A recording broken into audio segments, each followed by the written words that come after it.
Alright, I think everything is ready. Everything over there is turned off. Everything over there is turned on. I think we're good to go. So, let's go ahead and get this started.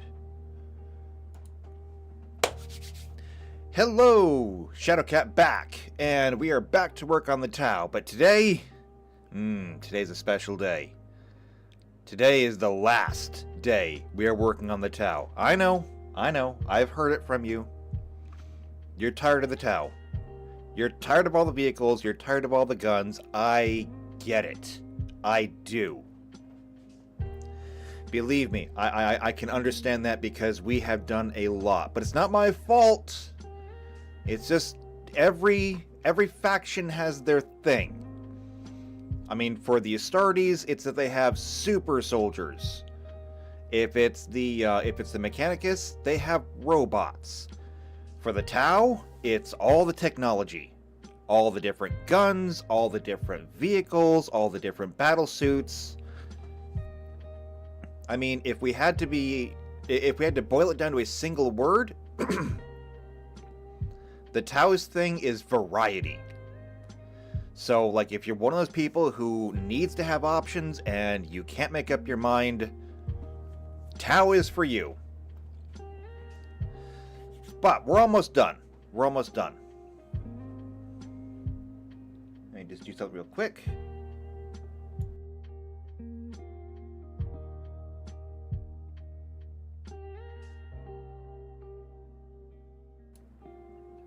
Okay, and we should be good to go.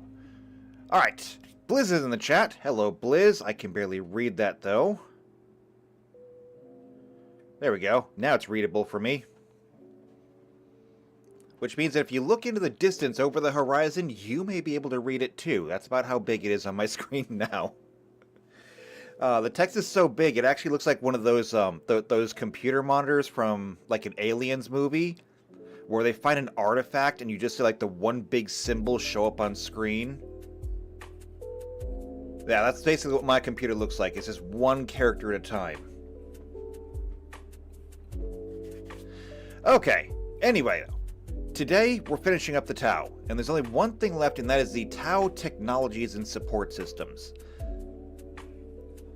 Two things. Number one, we have a list. Oops, hold on. That one. There we go. We have a list. And when you look at this list, you're saying to yourself, oh my god, we're going to be here for like the next 2 weeks working on all of this. And under normal circumstances, you might be right. But while I was going through making the list, I realized that there's a lot of redundancies in here. For example, we have somewhere in here energy shields, okay? We have energy shields. Well, that seems pretty cool. Seems pretty easy to do, right? And believe me, it will be. Energy shields are going to be super easy to do. But then, if we come down to the R's, we've got a Ravelin shield generator, and we've got a Riptide shield generator. And I'm pretty sure we don't need all three of those. One general universal shield generator should be fine. And then, of course, down here we've got another shield generator. How many do we need? Things like down here at the bottom, we have these vectored retro thrusters and a vectored thruster array. Same thing! I mean, as far as I know, it's the same thing. So there's redundancies in here that we will be able to take advantage of. So that being said, now we just need our browser, which is not recognizing for some reason. There it is. Slight technical difficulties, but we've got it. So here is our browser. And I should have the wiki pulled up already. I do. It's right here. So this is all of their war gear, but we're going to go all the way down to the bottom, to their technologies and support systems. And this is what we are working on today. Again, it looks like a lot, but we're going to shave a lot of this down. And not only are we going to be shaving a lot of this down, when it comes to things like vehicle modifications, like if it's a personal item or like a weapon or something, it should be super simple. But vehicle modifications, if we come down to the ultimate vehicles again, and just go most of the way down, here we go. All we really need for the vehicle modifications, besides, you know, what it does, is the cost. So we need to know what it is, how much is it going to cost, and honestly, we don't even need to figure that out right now. I can do that afterwards. I can figure out cost for things afterwards. And what does it actually do? So the vehicle modifications, those that we have, should be super simple. Again, I don't think this is going to be nearly as bad as it looks on paper. I think that this is... it actually runs the risk of being a little short. But hey, if it is short, then we can move on. I'm thinking next we're going to do the Eldar, so if we can at least get the overview of the Eldar done, we'll make good progress. So, without further ado, let's go ahead and get started. How are we going to do this then? Well, the first thing I have to do is probably... do I need a new sheet? I might need a new sheet. I'm going to make a new sheet. Insert sheet. It's going to go after, and this is going to be Tau Technologies and Support Systems. There we go. And now we're just going to go through these one at a time. So, first things first, the Advanced Stabilization System. And honestly, I'd probably just go back to the wiki and do this, but Advanced Stabilization System. So what does it say?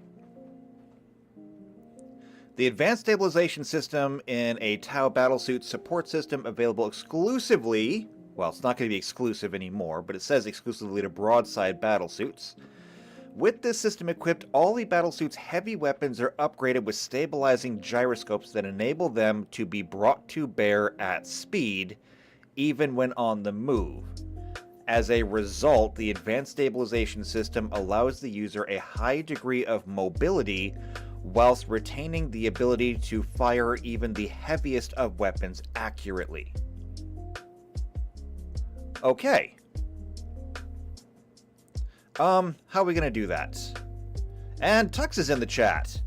Hello, Tux. Good to have you here, too. Didn't see you yesterday. I missed you. I miss you a lot. I don't see you as often as I used to. Okay, so Advanced Stabilization Systems. This lets them fire the weapons on the move, which is not really a problem for us when it comes to Starfinder, because you can generally fire the weapons so long as... well, no, hold on a second. Hold on a second, actually. How does vehicle combat work? Does vehicle combat follow more of the infantry rules, or does it follow more of the starship rules? Let's see, vehicles versus spaceship construction. Some vehicle requires starship weaponry or features that mirror those functions. This book focuses specifically on vehicles and has rules for adding spacecraft features. Okay. But what about combat. So how to build your vehicles, we've been through all of this before. We're pretty well on that. Start at the bottom and go up. Vehicle repairs, vehicle destruction. These are just examples.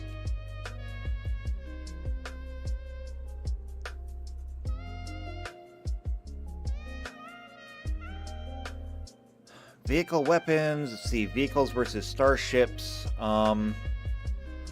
A note that many of these weapons were designed to inflict many times the normal damage to vehicles and buildings, but they are only minor in their effectiveness versus starships' hulls and hull point items. The first 20 hit points of damage inflicts 1 hull point, and every 10 points of damage after deals an additional point of hull damage. Okay, so that's good to know. Let's see, vehicle feats.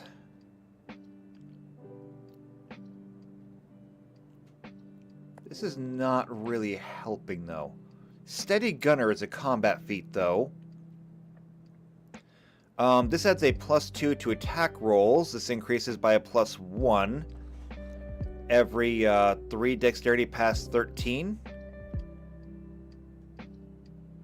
I think that means any attacks that you do while you're in the vehicle, because vehicle weapons use a difficulty check to use, not an attack roll.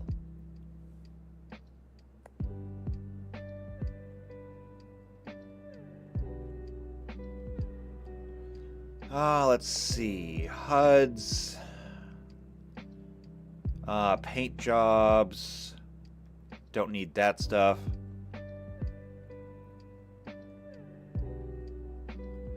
Given how the things like attack rolls and maneuvering and everything works with vehicles, I have to assume, and this is a really bad assumption because I've got nothing to back it up, but I have to assume that vehicles have to use something similar to Starship Combat.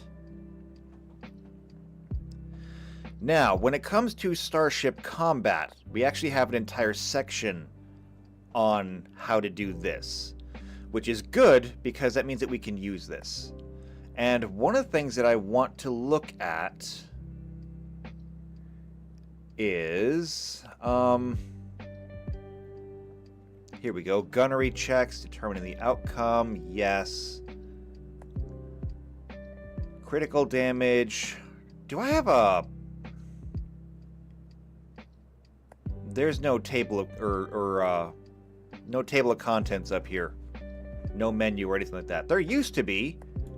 Maybe the entire resource document is breaking down at this point. I don't know. Okay, in that case, where is gunnery? Crew actions, captain's actions, minor crew actions. Is it a minor crew action? No. Chief mate actions, engineer. Ah, here we go. Gunner actions. So gunner actions are down below. This is not something I think I want to see, though. Let's see. Fire at will. You can fire any 2 starship weapons, regardless of their arc. Each attack is made at a -4 penalty. Okay. Shoot. It's regular. Broadside at the 6th level. You can expend 1 resolve point to fire all these starship weapons mounted in 1 arc, including turrets. Each weapon can target any vessel in that arc, and all of them are made with only a -2 penalty. This is not what I'm looking for.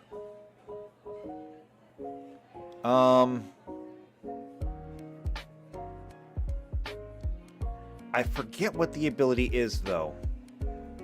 It's not a minor crew action.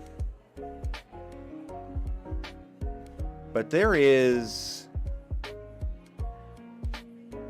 a rule for firing weapons blindly. So stunts, back off, barrel roll, evade, things like that. No, not what I want.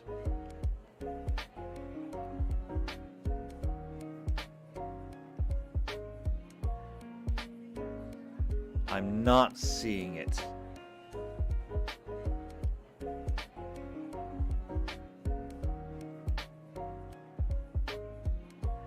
So attacking, let's see, range and arc, where is it?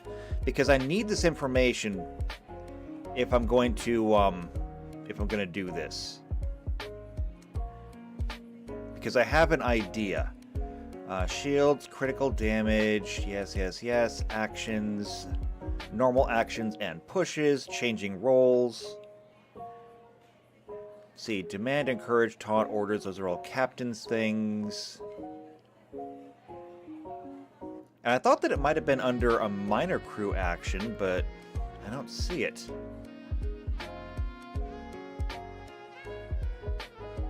So quick rescan, visual identification. No, not that. Targeting aid, divert, hold it together, patch, those are all engineered things.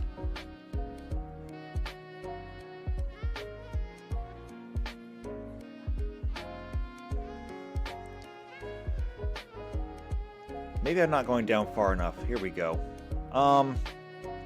Pilot actions, there's fly, there's maneuver.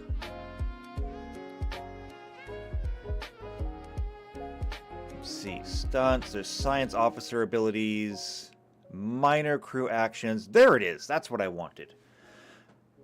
That's what I wanted. Minor crew actions are computer-aided actions that allow a starship limited functionality if it doesn't have the necessary crew to fill all the roles.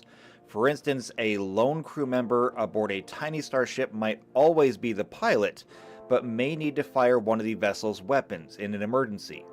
You can take a minor crew action regardless of your current role, but only if no other action was performed this round for the role associated with that minor crew action. A minor crew action can be performed only once per round and does not count as your action. So, in Pathfinder terms, it would be regarded as a swift action. In 5e terms, it would be a reaction, I think. Well, maybe not reaction, because that would be on somebody else's turn. I'm not sure what the equivalent in 5e would be. I'm not familiar enough with it. But one of the things that we can do is glide. So the starship moves at half its normal speed. It can take turns during the movement, but the distance between turns increases by 2. But you can fly the ship while you're doing other things, or snapshot. So you can fire one of your starship weapons with a -2 penalty to the gunnery check. You can take this action only if no other gunner actions have been taken. And that includes other snapshots. So, what we have is snapshot. And snapshot, you get to make your gunnery check, but you do so at a -2 penalty. What I think we're going to do here then is with this advanced stabilization system, it's very simple. This is simply going to be a +2 to snapshot.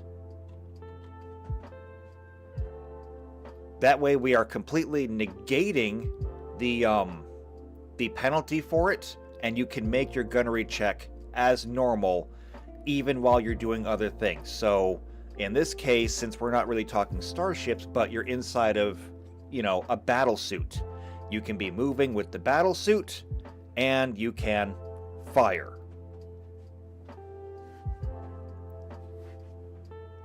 Unless, of course, I've got this completely wrong, but I don't see any other rules for vehicle combat. I suppose I could just check combat in general, but do they have anything on vehicles? Vehicles and equipment, let's see. Terrain and obstacles, from cargo crates to wrecked vehicles, no. Overland movement, don't care about that. Terrain, evasion, and pursuit. They have an entire page on vehicle chases, which are totally fun. Let's see, abilities and spell effects on large vehicles. But that's it. No, we don't actually have any rules specifically for vehicles. So we have to treat them like starships, which means that on your turn, you can drive, or you can shoot, or whatever.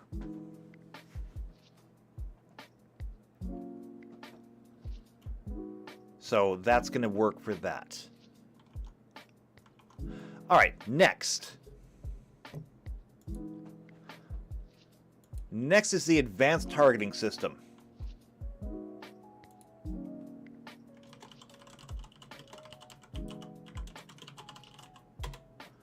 Which I'm pretty sure is going to be exactly what it says. Advanced targeting system. It is a system in a Tau battlesuit support system available to most types of battlesuits, as well as Tau vehicle support systems. An advanced targeting system is a specialized target acquisition computer that identifies and picks out high-priority targets of value in the midst of battle before plotting efficient fire plans to counter them. With this system, tactically important enemy figures such as squad leaders, special weapon wielders, and commanders can all be effectively pinpointed as specific targets for elimination by a battlesuit pilot or gunner. And for what I see in there, I see two effects. Number one, it says it specializes in identifying high-priority targets. So that means that this thing has to have a perception check all on its own.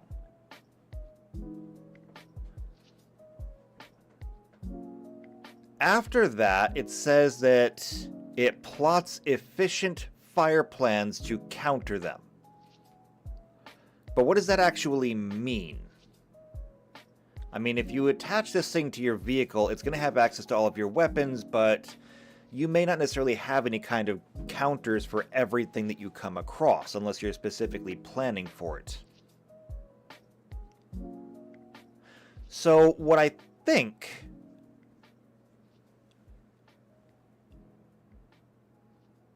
we're going to do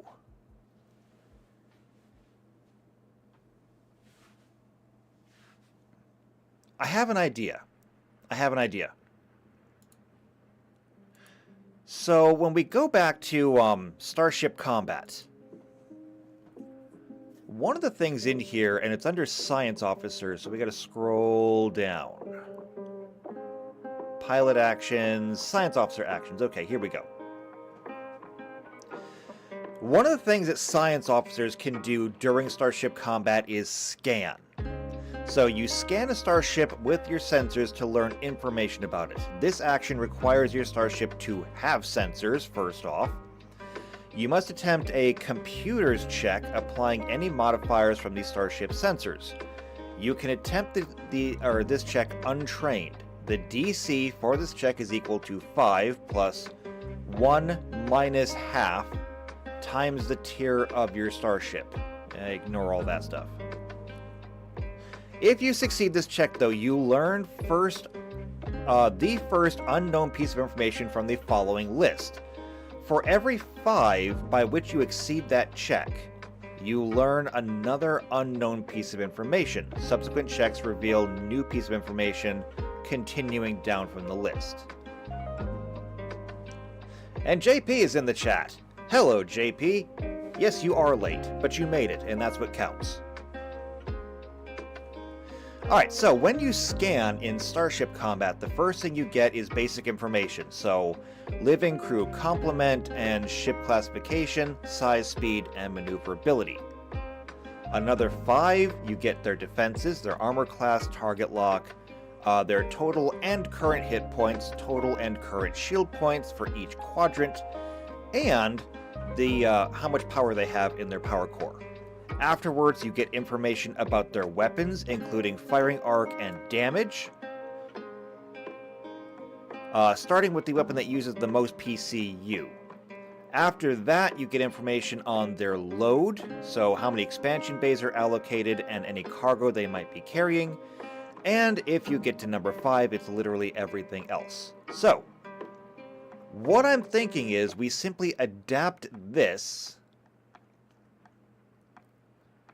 to infantry or other vehicles.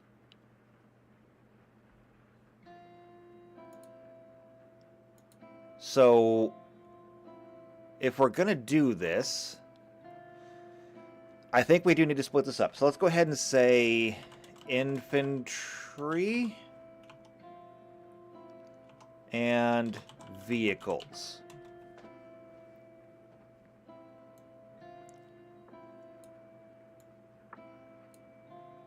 Oh, and we're also going to say scan as per science officer starship combat. So we don't need to write up the rules for this all over again. Okay? We're trying to do as little work here as possible.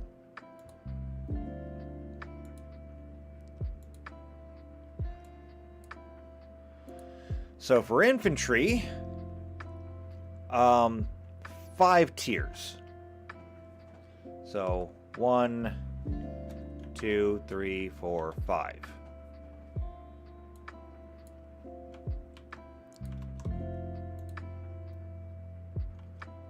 Alright, for a starship, the basic information, living crew complement. Not useful for an infantry, but that is useful for vehicles. So, crew, passengers, and ship classification, size, speed, and maneuverability. So, size, speed, maneuverability. For infantry, however, we can make this species,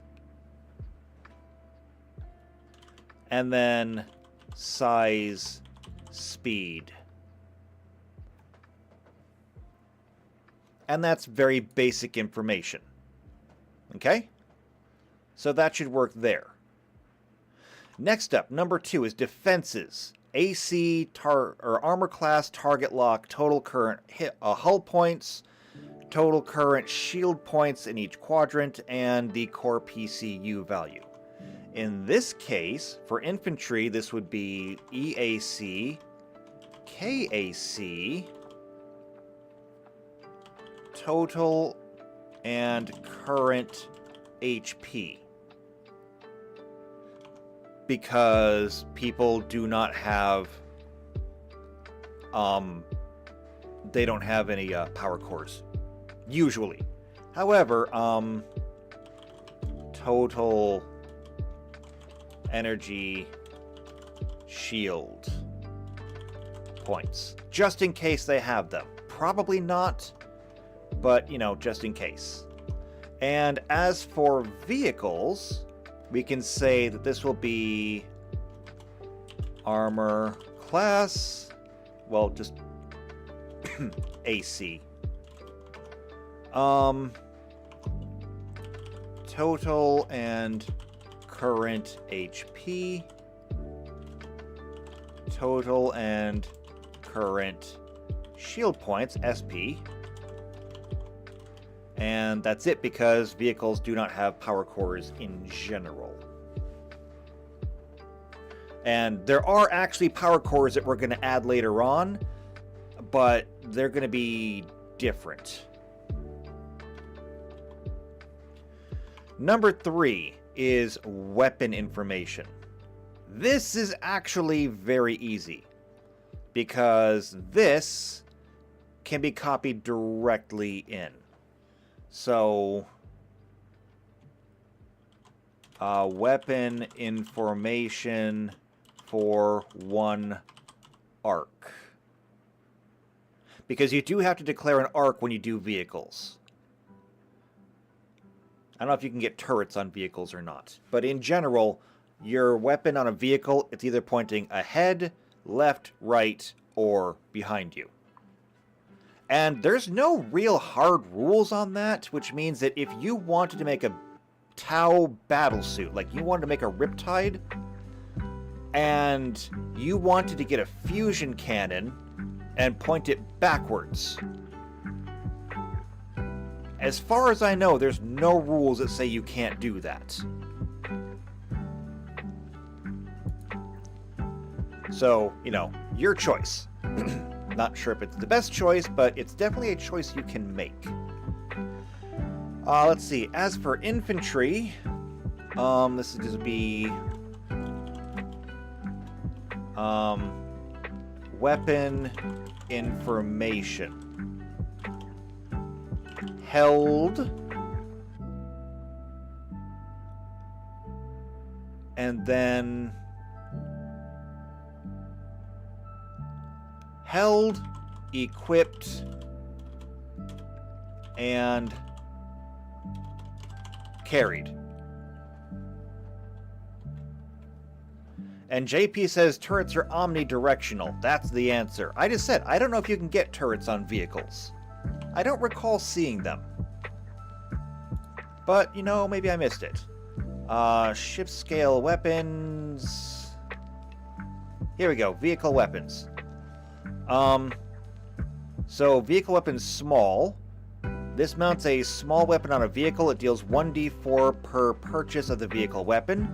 It may be purchased number of times up to the size of the vehicle. It must be determined that this weapon does energy or kinetic damage. The weapons hold enough charge or shots for the purchase. Oh, that's something we forgot to do. We never determined whether the weapons did energy or kinetic damage. I'll fix it later. Let's see. Any weapon damage can be doubled, but it limits the shots to half of normal. When selecting a vehicle weapon, a specific arc must be selected. Once selected, it cannot be altered during combat without the purchase of a turret. Nope, we totally can get turrets. See vehicle weapon options. Vehicles have a maximum range of 1,000 per size of the vehicle. A medium vehicle weapon can be mounted on a small vehicle for the cost of 2 add-on slots. And a vehicle may only mount as many weapons as add-on slots allow. See vehicle weapons for additional types of weapons. So turrets, see vehicle weapon options. There's feats. Vehicle weapons, here we go. We've got bombs, we've got cannons, caltrops, oil spills. Sample vehicles. I'm sorry, was vehicle weapon options in there and I simply didn't see it?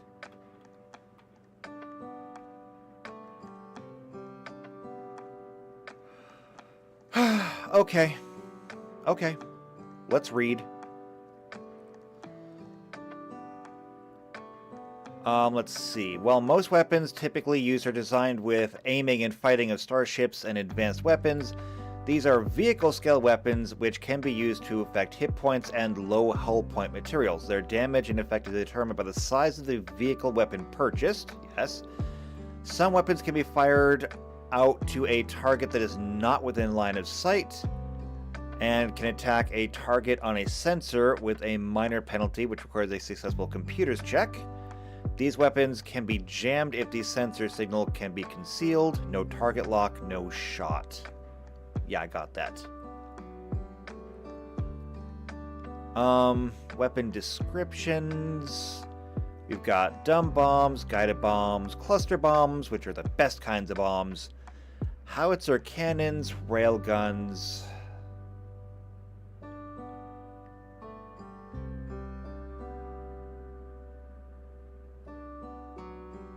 So, vehicle weapons can be equipped with a weapon option to further augment effectiveness. These do not count against the modifications or add-on limits, but each weapon is limited to one option. These are similar to ship's options in functionality, including broad, line, point, quantum, and tractor.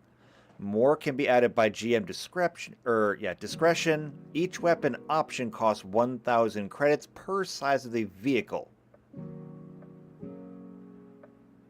That is not helpful. Alright, how about this? Just search for turret.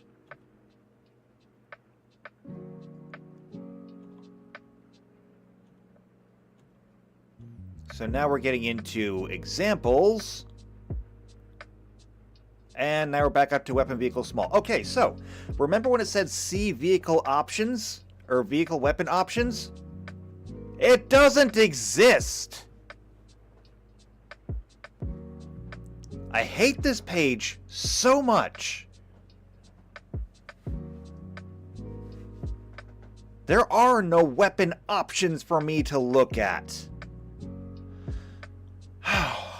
Okay. There's one more chance for this. Archive of Nethys. This seems to have all the information that the Starjammer SRD doesn't. However, I do not know that the Archive of Nethys has the vehicle rules. It has vehicles down here. It has mechs, terrestrial vehicles, starships, vehicle modifications.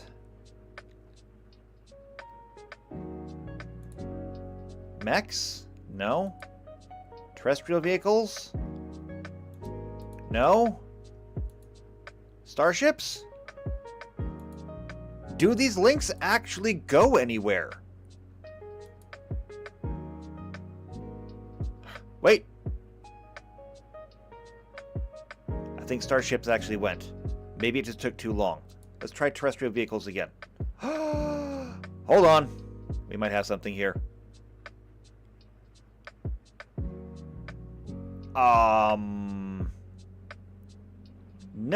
No, we do not.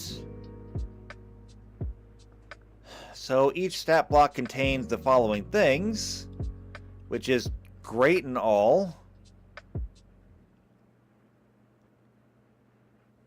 But, like, I'm not sure if this is really going to be helpful. Like, we look at a police cruiser.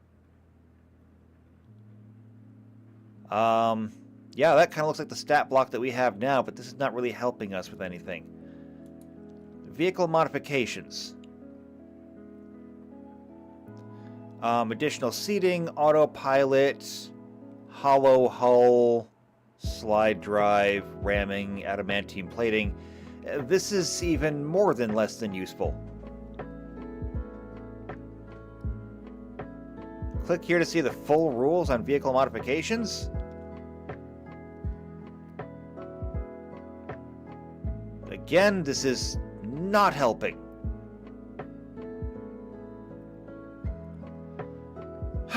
Okay. I don't have a solution right now. So,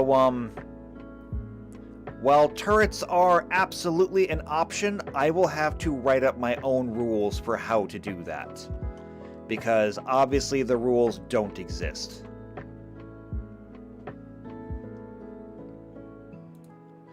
Alright, so getting back to the targeting thing, the advanced targeting system. Number 4 is load. So this is information about starship expansion bays and cargo. So for vehicles, that's actually really easy. This is going to be modifications and cargo. And if you roll high enough, you can actually identify that the other Tau vehicle that is floating over there has anti-gravity thrusters. It's very important information. However, for infantry, what can we do here?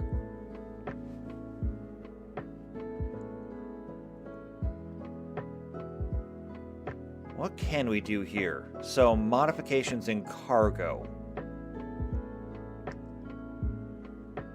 I have it. I know what we can do here. So, under augmentations, this is where you get all the things that make your character, better. We have biotech, cybernetics, magitech, which we're not doing, necrograss, personal upgrades. So, this is just going to be augmentations. and inventory. So you'll be able to tell what they're actually carrying.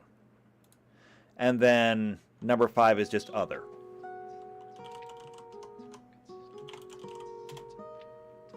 So anything else that wasn't covered before. Now, the one thing that I do think needs to be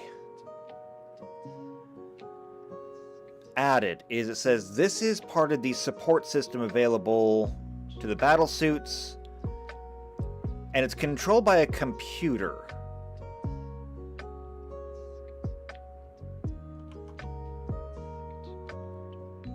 Which means that I think this should actually be a free action. So, once per turn, you can scan if this thing is equipped into your vehicle. And I think that's fair. If it's once per turn, if it's a free action, there's a reason to take it. Like if this took up one of your actions, I would say absolutely not. But once per turn, just it does the work for you.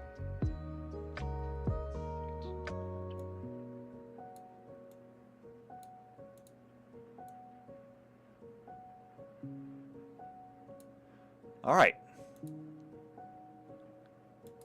So we'll go ahead and do that. And we'll do the same thing down here. So that's our advanced targeting system.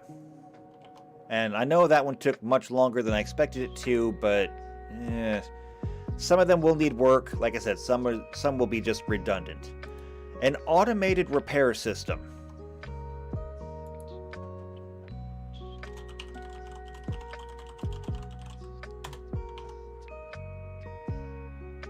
So the automated repair system is exactly what it sounds like. It is a vehicle support system that consists of numerous dispenser hubs mounted around the vehicle's hull. If the vehicle's engine, drives, or weapon systems become damaged during the course of battle, the automated repair system will automatically release swarms of tiny maintenance drones to quickly perform field repairs and restore the systems to full functionality in the midst of battle.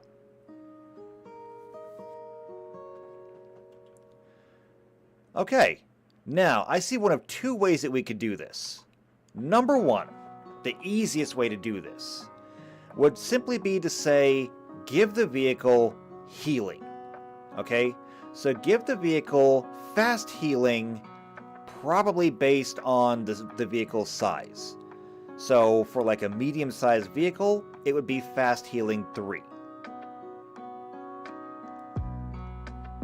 Now, that could be very significant given that most level 1 vehicles only have like a handful of hit points, so we're talking like this thing will keep you going, and should you take any damage, it might be enough to get you up and running again. For example, when we go back and look at the vehicles, a medium battlesuit frame. So the medium battlesuit frame has no cover, should have at least half cover, because it is military. So this is going to be 4 and 2. But that means that when your vehicle is down to 2 hit points, your vehicle is now broken. If we had fast healing on this thing, given that it's medium and it heals roughly 3 per turn, then that means that so long as it's operational, it should be healing up to full health pretty much every turn. That being said, though, that would mean that the vehicle you put it on would be more or less indestructible. And I don't like the idea of it being indestructible. Like, being indestructible sounds great for you. It sounds a lot less great when I actually make a battlesuit that has one in and you guys have to take it down. Although, to be honest, I do love giving people a challenge, so I'm not entirely opposed to it. My GM style, I often will give problems that I do not have solutions to. It's just my way of leaving things open for you. I will just say, you know what? I didn't think this all the way through. I didn't script out any kind of ending. I gave you a bad guy. I gave you a problem. Figure it out. And it's worked so far. So, having a vehicle that can just do that, I mean, I could. Otherwise, though, the other way we can do is it can only trigger on broken, and it can only trigger so many times, because if it is releasing, you know, nanobots and stuff to do this, technically speaking, it should probably run out of ammunition eventually. So why don't we come down here and take a look at this. Vehicle destruction and repair. So a vehicle that has been brought to 0 hit points is considered disabled, no longer capable of functioning, though its basic body and mechanics do remain. A vehicle that has taken twice its hit points is immediately considered destroyed and not salvageable. Note that vehicles that are disabled still provide their cover. Destroyed vehicles provide no cover, and all occupants still within the vehicle, once it has been destroyed, are dealt both the remaining damage equally, as well as any resulting crash or collision damage if applicable. Okay, so a vehicle that has the broken or disabled status may be repaired. And when it comes to broken, let's just review this. Unless, of course, we get a 404 not found. God grant me strength. Okay.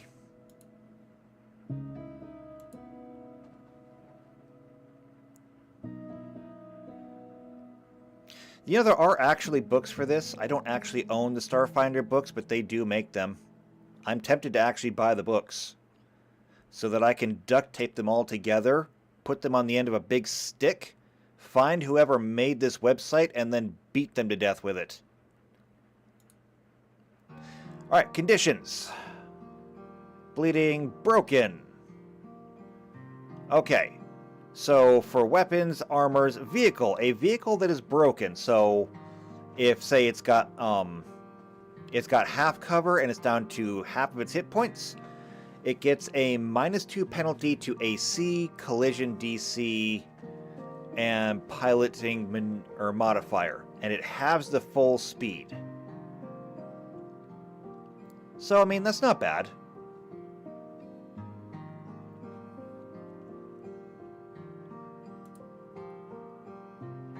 So what I think we're going to do, I think we're going to have this thing trigger. So, automated repair system. We're going to say on broken.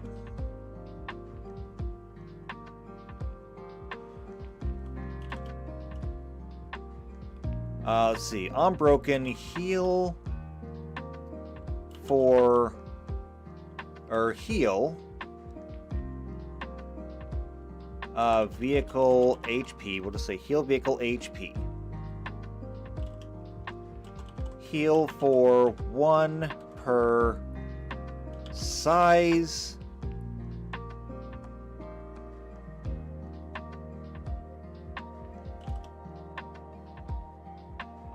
It's going to have charges. So it's going to be uses 1 charge, and it has 1 charge per vehicle size. There we go. So if you've got your vehicle like that medium-sized battle suit, and you take a shot and it does more than 2 points of damage, but less than 8, immediately this thing will kick on and it will heal you. And since it is a medium-sized vehicle, it will heal you for 3, and it'll have 3 charges because it is a medium-sized vehicle. So you take the shot, the automated repair systems kick in. As soon as you acquire the broken condition, it heals you up and you are no longer broken again. What this is going to do is it means that you're basically going to stall. So when you go into combat, and let's say that you've really upgraded your mech, so now you've got, say, 20 hit points. With half cover, that means that you are going to become broken at 10. So you're sitting at 12 hit points, you get shot for 4. You go down to 8. Alright, your battlesuit is now broken. Bam!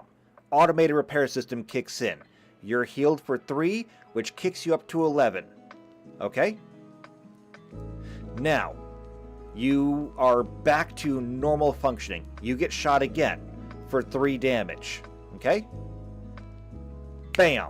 Automated repair system kicks in, heals you for 3 damage, you're back up to 11. And so every time it would threaten you with being broken, we can say that you're being repaired. Now, what happens though if you go down below that? So what if you were to heal 3 hit points, but you're still broken?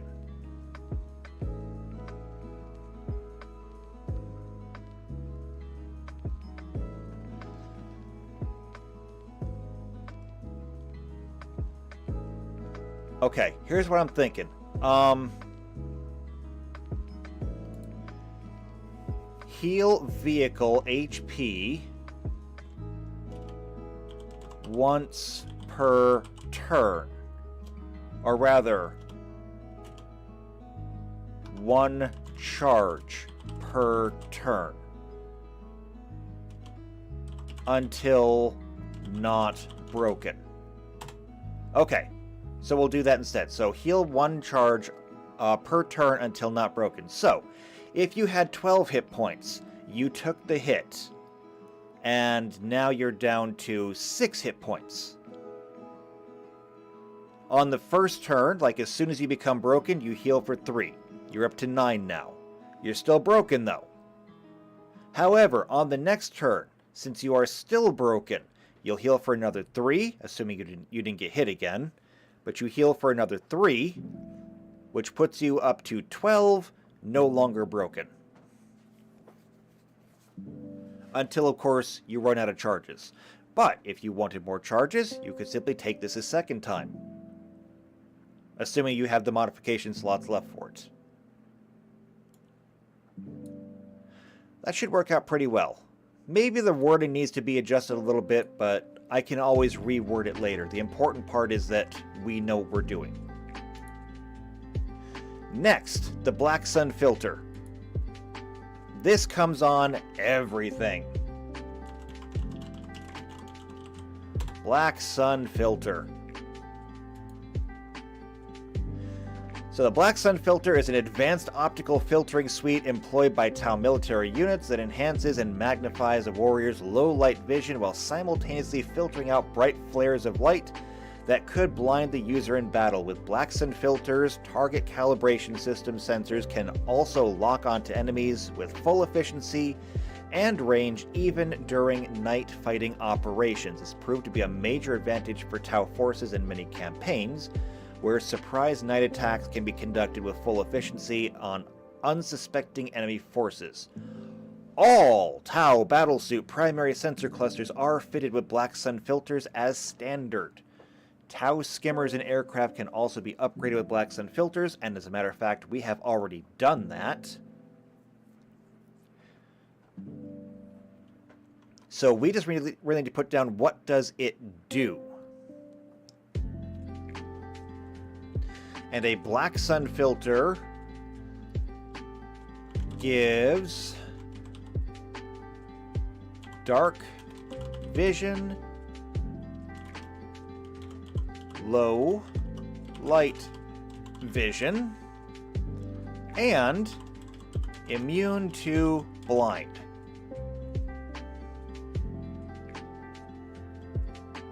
And that's pretty much it. It doesn't really say that it does any special targeting.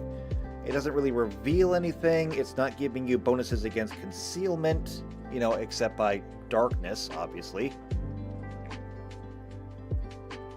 That's all it's got to do. Super simple. See? I told you not all these are going to be that long. Next, the command and control node.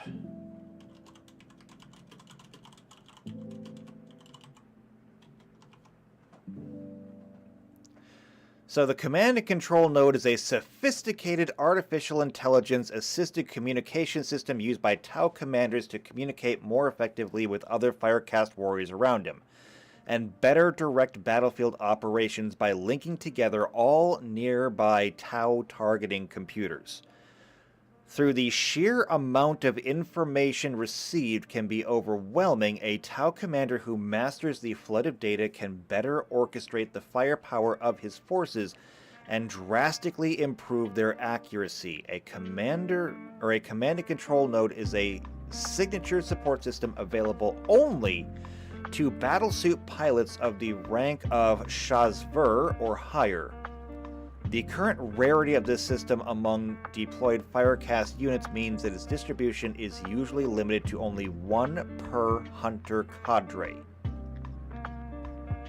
This thing is severely cool. So essentially what the Tau Commander is getting is the ability to link up and gain bonuses from having other Tau around them. But it says other Firecast warriors. It doesn't say anything about Earthcast or anybody else. Granted, that's because Firecast are the ones that are out there fighting. But we are going to use that. So, what we're gonna do is we are going to say...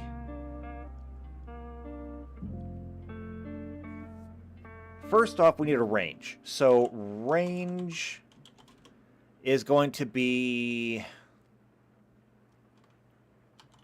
1,000 feet, okay? Which is more than enough that we should need for probably anything, but just in case, we're going to give it a range of 1,000 feet. And we are going to say, for every fire warrior in range,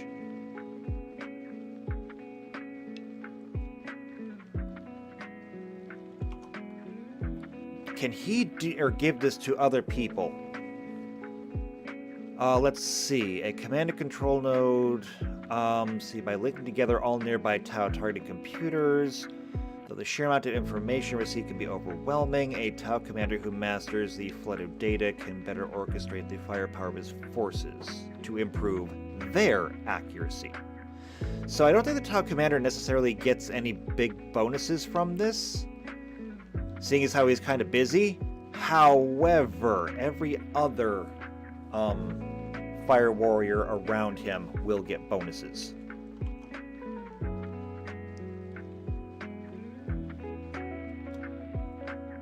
Okay, so we're going to say every fire warrior in range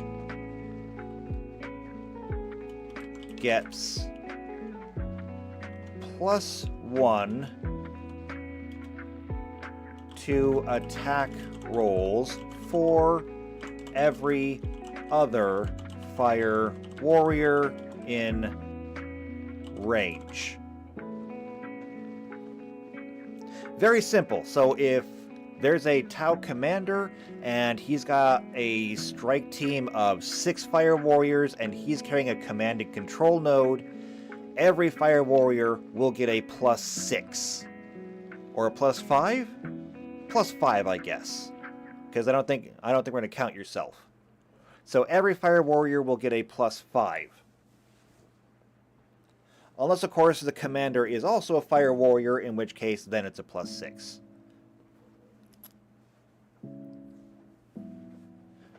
Which, really means that this command and control node could be grossly overpowered. I mean, forget cover at that point. They're gonna nail you. Well, no, cover is a percentage roll. So, they'll be able to shoot at you, they'll be able to pin you down. Cover will basically be the only thing that is saving you at that point. Learn to use it.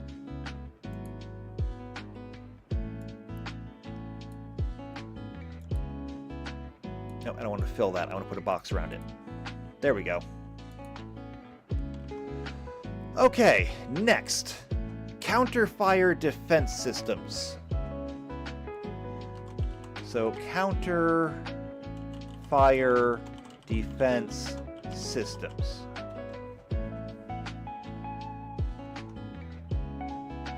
So a counter-fire defense system is a valuable artificial intelligence sensor suite that was first designed to counter the threat of charging orc hordes.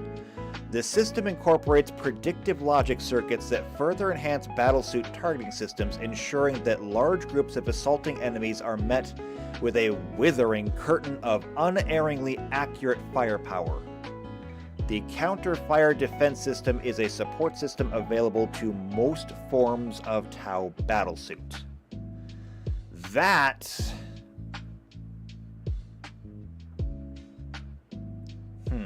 How do we want to do this? So, designed to counter the threat of charging orc hordes. The system incorporates predictive logic circuits that further enhance the targeting systems, ensuring that large groups of assaulting enemies can be met with a withering curtain of unerringly accurate firepower. I have an idea, but I'm not sure how to implement it. First off, let's go back to vehicle weapons.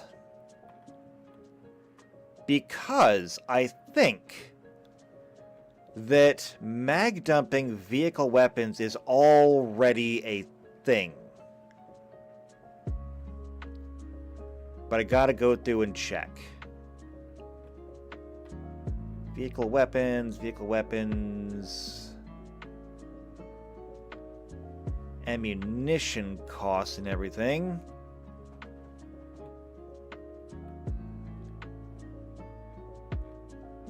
Let's see, rechargeable. This is augmentations.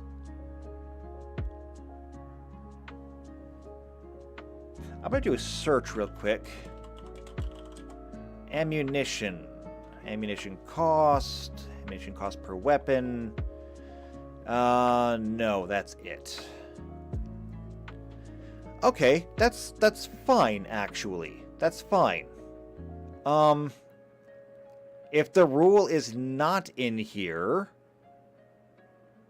then I can make the rule. I can just make the rule. Let's see. So, vehicle weapons can be equipped with a weapon option to further augment themselves. This is broad, line, point, quantum, tractor. So, in terms of starship weapons, what broad means is that a weapon with broad, the broad modifier, can fire into neighboring arcs. So, if you have a weapon that points forward, and you give it broad, then it can shoot left and right as well. It does so with a minor penalty to it, but it can go both sides. Very convenient if you only have a few weapons. So if you're in a battle suit, I don't know if arms necessarily let you do that automatically. They probably should, but I don't know. A line weapon is exactly that. It's just a line. Point weapons are for point defense. So if you have a weapon and you give it the point modifier, if somebody else were to shoot a missile at you, like, I don't know, a guided bomb, a point weapon gives you the ability to try and shoot it out of the air. Quantum weapons are the Schrodinger's cat of guns. So basically, every time you shoot with it, it both hits and doesn't hit. Essentially, you get advantage on all of your attack rolls. And then tractor is just that. It's a tractor beam. However, the fact that they can say that you can apply this to other weapons? I guess that means that if you put like tractor on a howitzer cannon, you could turn it into a howitzer harpoon gun. Which, I mean, if you want to do that, go for it. This sounds great to me. Howitzer harpoon gun, all the way. But I don't see the thing that I want here. So, here's what we can do.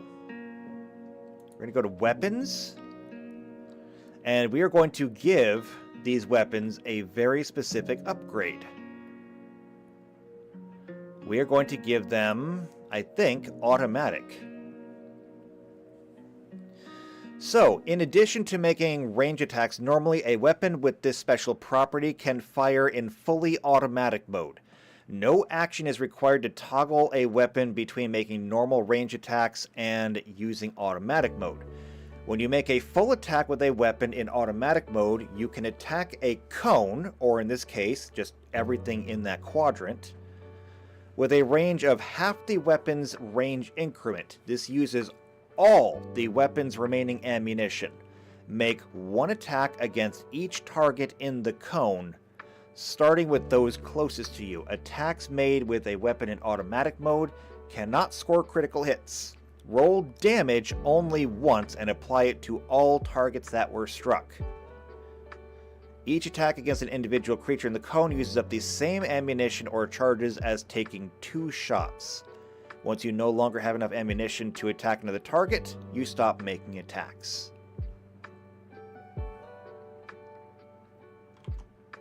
Now, when we're talking about vehicles,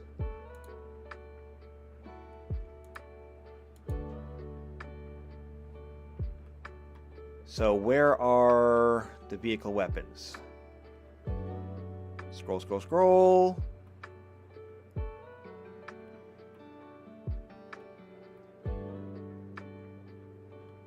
Should be up here. Maybe? No, I think I missed it. Vehicle feats.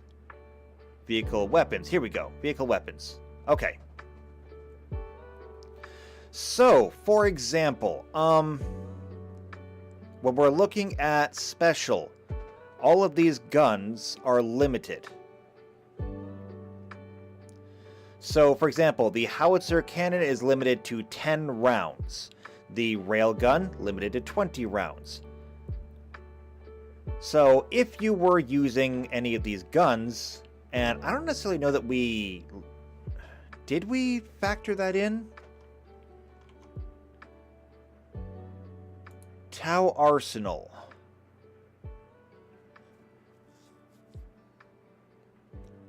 No, we really did not. So, none of the vehicle weapons I really gave ammunition to. So I'll have to go through and fix that. But it means that if we were using something like the howitzer cannon, we could switch this thing to fully automatic mode. Because it uses 2 ammunition for every shot, that means that the howitzer cannon could fire in fully automatic mode 5 times. Of course, then it's empty, unless you get extra ammunition, which I'm not even sure if you can. Can you get more ammunition? Ammunition cost... It says nothing about it. I guess you would have to, like, buy the ammunition and store it on your vehicle. I don't know about reloading in the middle of combat. However, there might actually be systems for that. No? I'm going to regret this. Load. Payload, loader, load master, payload. Okay, I have no idea how you reload these vehicles. Point is, you could just dump the entire magazine of a howitzer into whatever's running at you.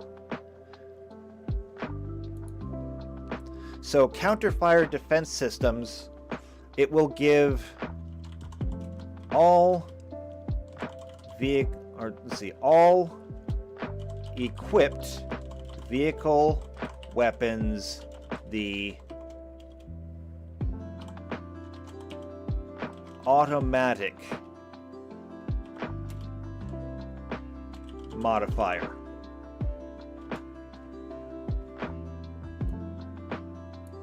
There we go. Now, is that necessarily going to be a good idea? I don't know. It might be, it might not be. But it's an option, and options are good. So the next thing is the dark matter Nova reactor.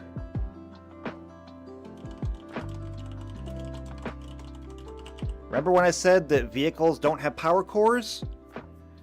Yeah, here's the exception. So under Wargear, dark matter Nova reactor. It is an experimental and potent power source developed during the Third Sphere expansion and only employed, until now, by the XV-104 Riptide and XV-107 Ravarna battlesuits. The dark matter Nova reactor is an experimental power pack that fuses exotic dark matter, producing an energy output that can rival that of a small star. That's a lot of power. Such devices have been used to power the mighty void fleets of the Aircast, but until recently, the technology could not be reduced to a suitable size for use in smaller vehicles. Although still in the prototype stage, the Nova reactor has proven largely stable, despite some problems in safety releasing the vast energies it produces. Both of the battlesuit's higher functions can draw upon this almost unlimited source of power when the reactor is activated, but not without some risk. While attempting to utilize it, the battlesuit can suffer dangerous power vents capable of wounding or even killing the pilot. That pilot willingly risks using the Nova reactor even though the radiation may kill him, highlights the heroic self-sacrifice and nobility of the greater good. Okay! We have something fun here. JP says, it had me at experimental. Yeah. So, what could you do with unlimited energy? And how exactly do we make this lethal and amazing? So, like, just using this thing, I think should come with, I don't know, like a minimum of 25% lethality. Okay? I don't want to go 50% because that's maybe a bit high, but what I think we're going to do is I think that I want to give this thing extra actions in combat, because if this thing is going to be able to power up, then it should have some kind of growing risk. JP says make Iron Man. Well, that's kind of what I'm thinking. Here's my initial thought. Okay? Let me just riff here for a minute. Here's my initial thought. My initial thought on this is extra actions. So by default, in combat, you are usually given 2 actions. Okay? Generally speaking, that is a move action and then another action. Okay? I don't usually adhere to that. I usually say that you have 2 actions that you can use. I don't let people attack twice. You get 1 attack per turn, unless, you know, you do something specific. But in general, and even then, I don't know, I could be convinced to allow people to have multiple attacks per turn, maybe. I'll think about it. But in general, you get 2 actions. So you can move and shoot, or move and use a skill, or shoot and use a skill, or dig through your pack to pull something out, or try to jam a door, or try to fabricate something on the fly. I don't know. So generally speaking, you have 2 actions. What I'm thinking of with the Dark Matter Nova Reactor is every single time you try to use this thing to get an extra combat action, it should dose you with radiation. So what I'm thinking of is starting at like 2. So the first time you use this thing, it is a DC 2 radiation exposure. Okay? And with a DC 2 radiation exposure, technically speaking, you could fail this on a 1. Okay, but I mean everything fails on a 1. And at the same time, you're gonna kind of be like, hey, DC 2? Absolutely, I'll take that. Give me the dice. I'm gonna throw the dice. You roll the dice, you're fine. And so you get an extra combat action. But what about when you've done that 3 or 4 times? What if it goes up by 2 every time you use it? I want another action. Okay? Roll the dice. DC 4. I want another action. DC 6. 8. 10. 12. 14. Do you still want that extra combat action? I mean, do you really want that extra combat action now? DC 16. 18. 20. How badly do you want that extra combat action?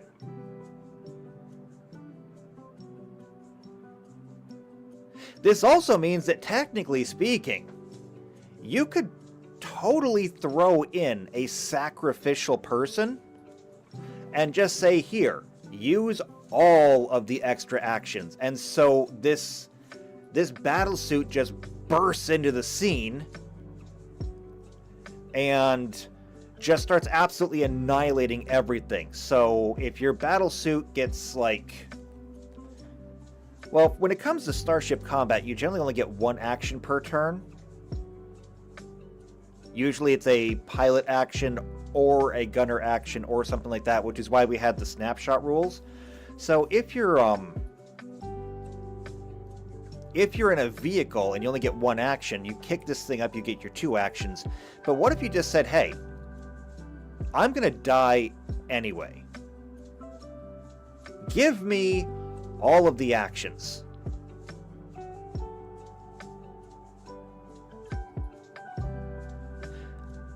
We're gonna need to put a limit on it somewhere. We're gonna need to put a limit on it.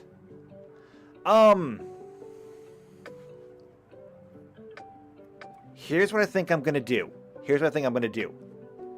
How about we tie this back to the size of the vehicle, since everything ties back to vehicle size? What if we allowed the Nova Reactor to give you extra combat abilities per turn up to the size of the vehicle? That means that if you put this Nova Reactor backpack onto a medium-sized mech, that means that you wouldn't necessarily have to snapshot while you're moving. You could kick on the dark matter reactor, and you could potentially have a maximum of 4 actions per turn. So you could take 4 piloting actions, you could make 4 weapons attacks, or you could break them up however you wanted to. And for larger ones, it gets even better. And again, every time you do this, you just have to roll the dice. So let's say that you immediately burst onto the scene in your crisis battle suit with a Nova Reactor. Okay, and you've got like a pulse rifle. Okay? Silence! I thought I turned everything off. Ignore my phone, it's very rude. Anyway, you bust onto the scene with a pulse rifle, okay? And you reach over, you lift the hat, you flip the switch, and Nova Reactor is on. So first things first, you want to have 3 extra actions. So you make a DC 2, DC 4, DC 6 versus radiation. Alright. After that, you've got 4 actions now. So you charge forward, and with your pulse rifle, you go bam, bam, bam. 3 shots right out the gate. Next turn, you're like, you know what? Leaving the reactor on. So you roll DC 8, DC 10, DC 12. 4 actions again. You charge forward a little bit more, take your pulse rifle, bam, bam, bam. 3 more shots. However, you're up to a DC 12 now versus radiation. Do you want to do it again? Because on the next turn, it's a DC 14, 16, 18.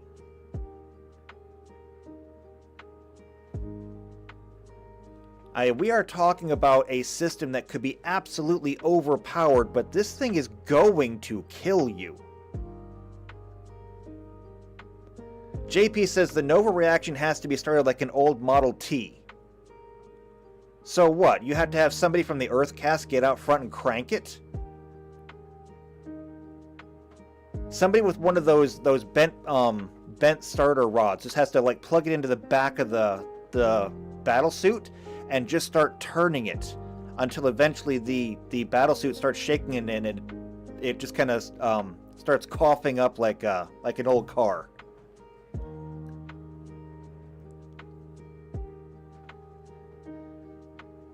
I mean, we can do it that way. I don't recommend it. I kind of like just, flipping the safety hat and then flipping the switch. But I mean, if that's how we want to do it, sure. Can you imagine you've got like a fire warrior inside the battle suit? You've got an Earth cast member behind the suit turning the crank, just yelling up to the fire warrior inside, "Open the choke!"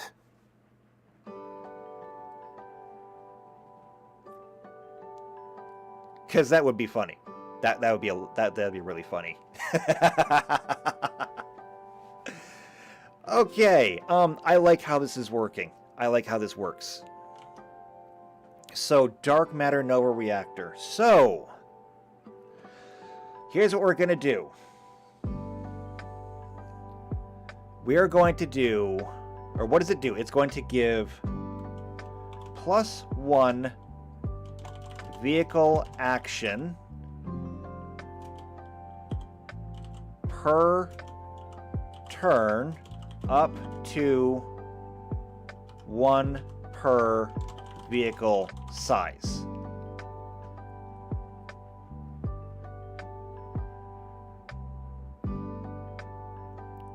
No, that's written wrong.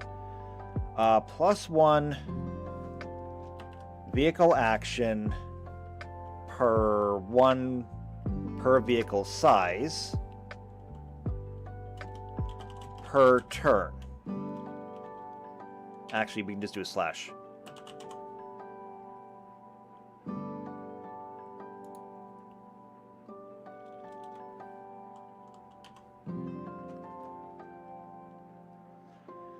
Okay, so 1 vehicle action per 1 per vehicle size per turn. Now, it is a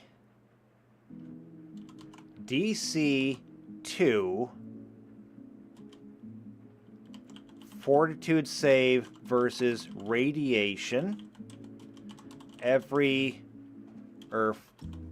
for every +1 action, and DC +2 for every previous save.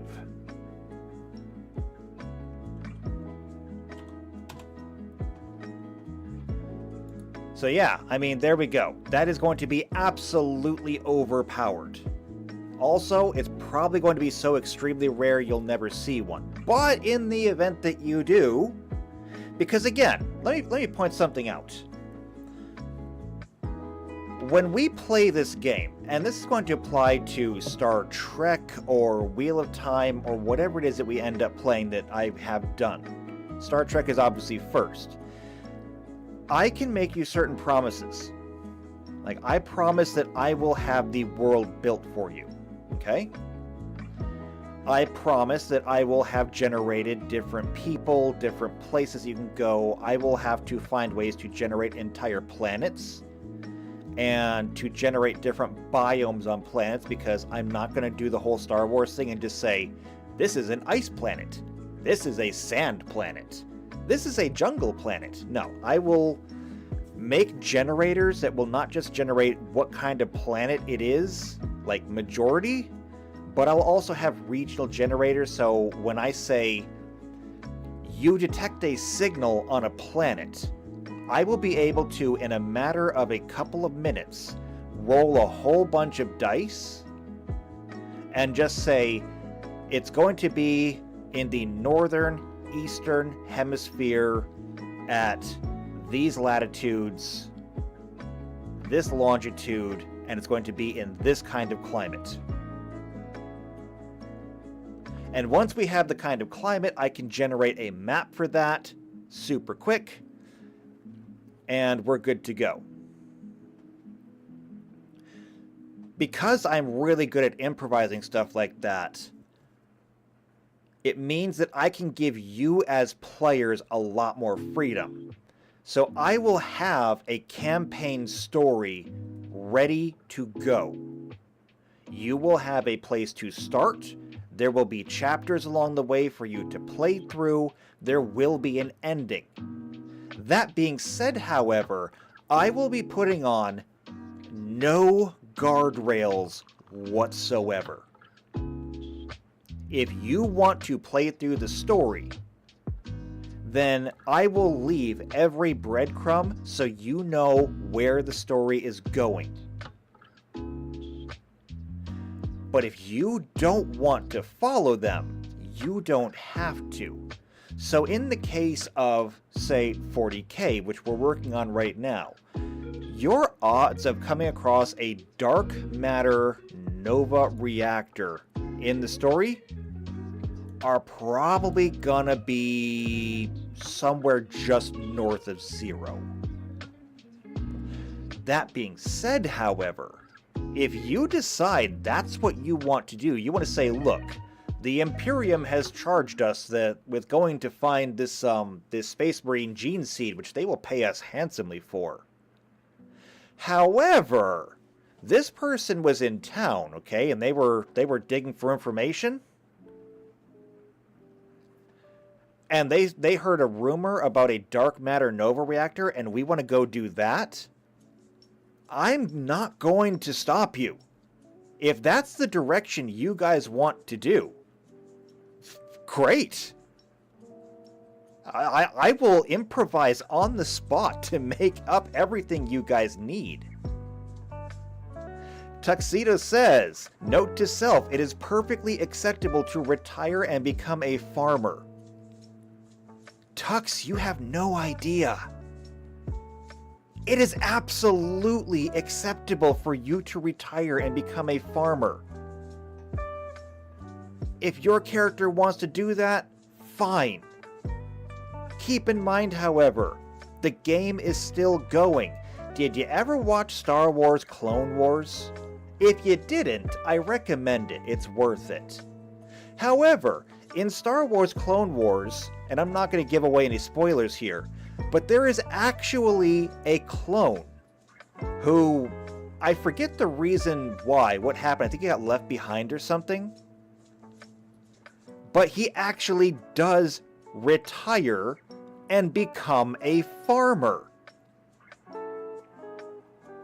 It's one of the best episodes in all of Clone Wars, simply because it does actually show you a different side to the clone troopers. Every clone trooper is a clone of the same person. Every single one of them is given the exact same education and the exact same training regime.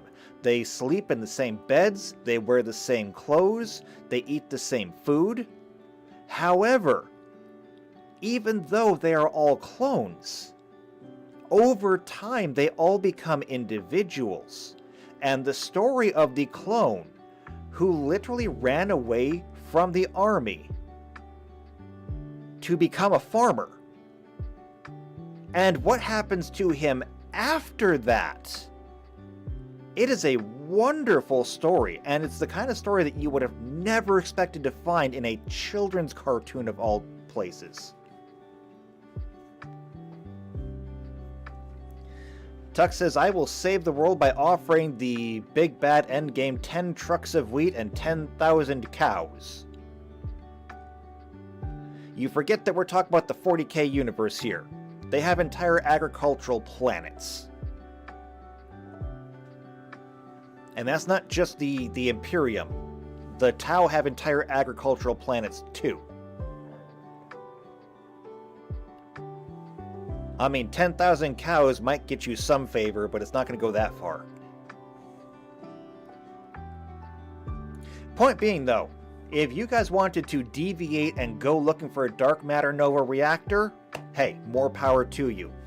I can generate procedurally everything you're going to run into.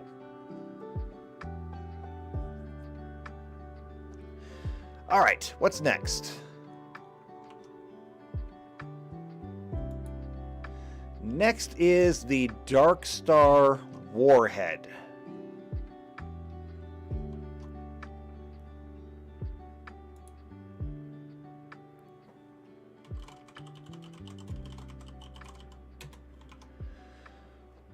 A Dark Star Warhead is a neutron warhead incorporated into specialized missiles that can be fired from Tau starships. Dark Star Warheads are often used to aid in large-scale planetary assaults and are fired directly onto battlefields.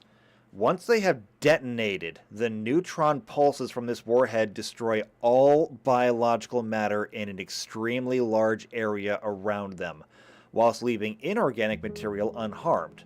The warhead will continue to pulse these energies outwards for a significant amount of time after they have first detonated. The Dark Star Warhead is an ideal weapon to use when it is important to conserve a target's planet's resources for the greater good, but the home population will not submit. Okay, so, who's up for war crimes? War crimes, anybody? We're doing war crimes now. Okay. A Dark Star Warhead. Neutron warhead incorporated into specialized missiles that, let's see, destroy all biological matter in an extremely large area around them. So we're basically talking about a radiation bomb, just without the fallout. So what we're looking at is a bomb that is going to be radioactive.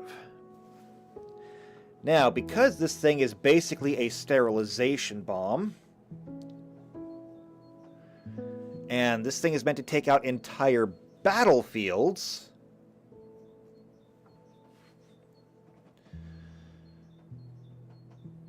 all we really need to know on this is the range and the radiation danger.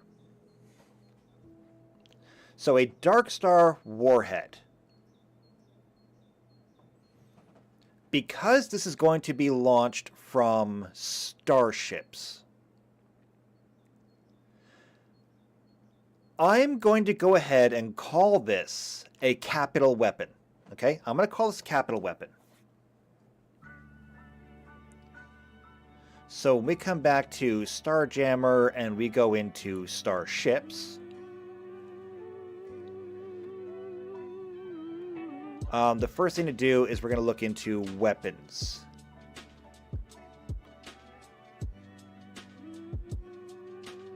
So, size, here we go, class.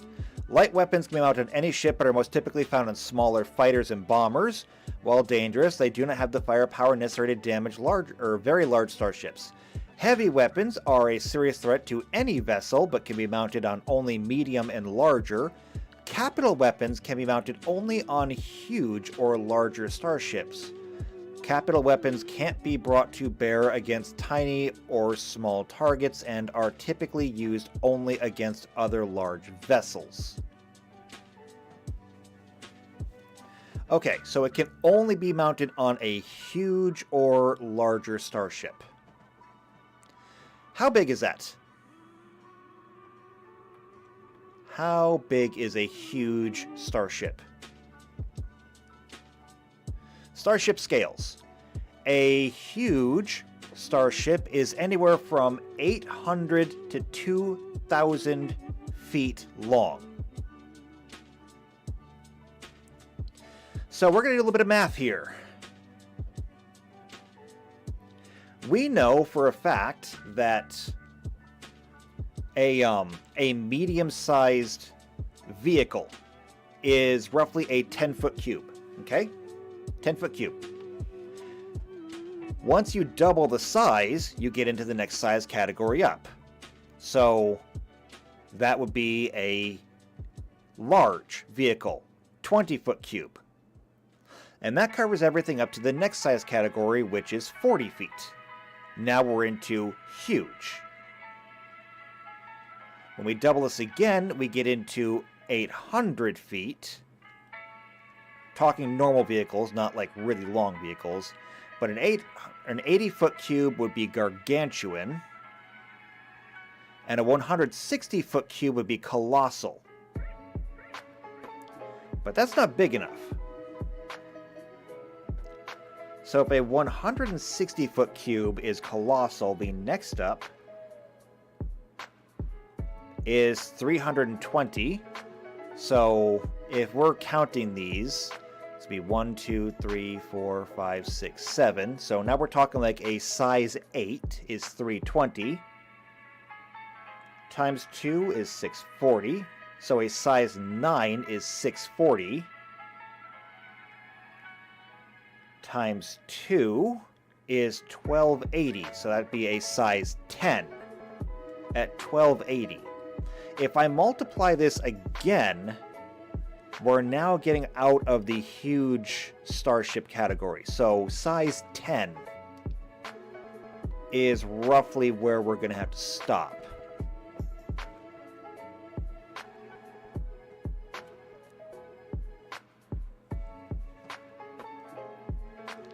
Now, size 10 means that vehicle weapons do roughly 1 dice per size. That's 10 plus 1.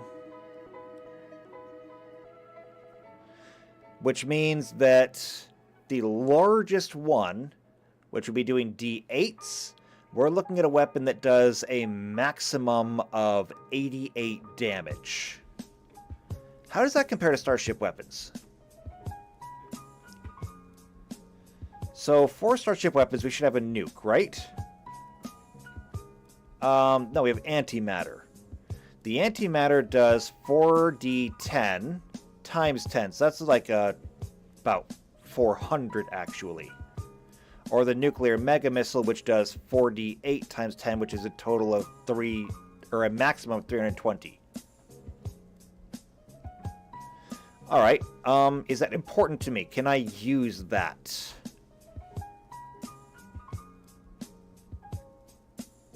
Yes and no, because we're going to need 2 things here.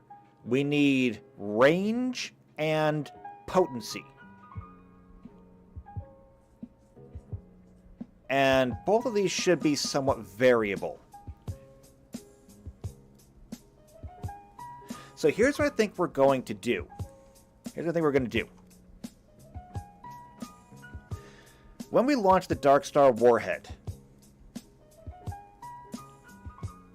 the range is the potency I'm going to base on vehicle damage. And I'm going to say it is going to be a fortitude save versus radiation. DC, and here's where it's going to get variable. 11d8. So that means technically, if you were capable of rolling, straight ones, maybe the warhead hit so hard that it buried itself. And so the ground itself is shielding it. Although neutron warheads are not usually that shielded, but still. Maybe it buried itself hard. And the range is going to be...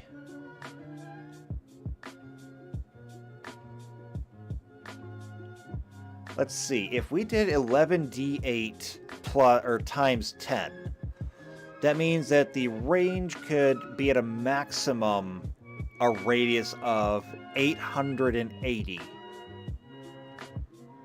That's too short. So we're going to say it's going to be 11d8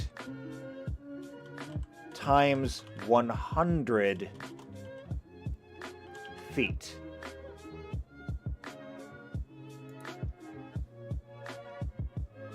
And this isn't going to be range, actually. This will be area. Radius.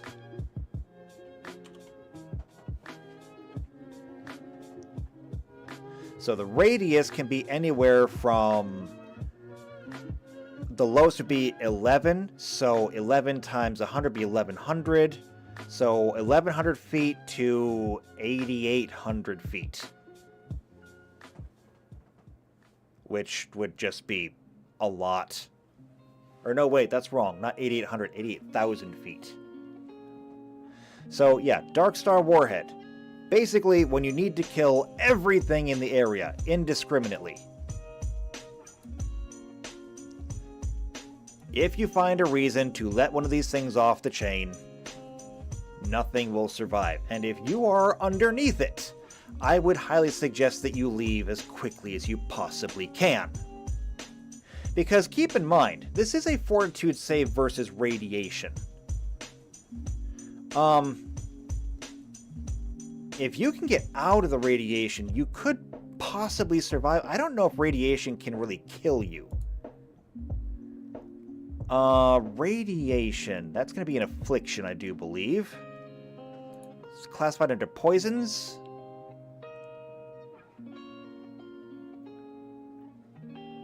Radiation. So type poison, or yeah, type poison emanation. Let's see. Radiation is an emanation. Poison means the victim only needs to enter the area suffused radiation to be affected by it. It suffuses a spherical area that can extend into solid objects. The closer one gets to it, the stronger the radiation effect. The entries list the maximum level of radiation, as well as the range. For example, a spherical area of high radiation with a 20-foot radius creates a zone of medium radiation spanning 20 feet to 40 feet from the center, and a similar zone of low radiation.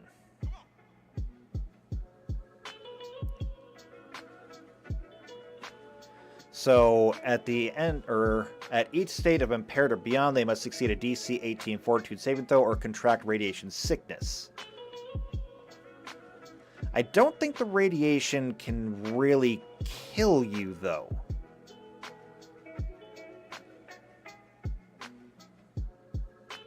I don't think so, anyway.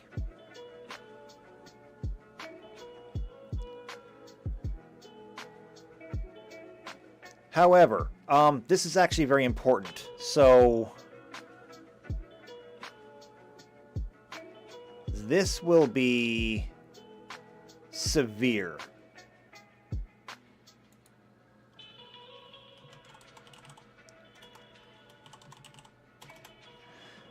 And then we can step it down over time as well. So this thing should be able to wipe out entire cities. Which, you know, is what we expect from it. Oh, and also, you can't see that. I forgot to scroll up. My bad. I'm sorry. I apologize. I suck. So, there we go. Dark Star, or Dark Matter Reactor and the Dark Star Warhead.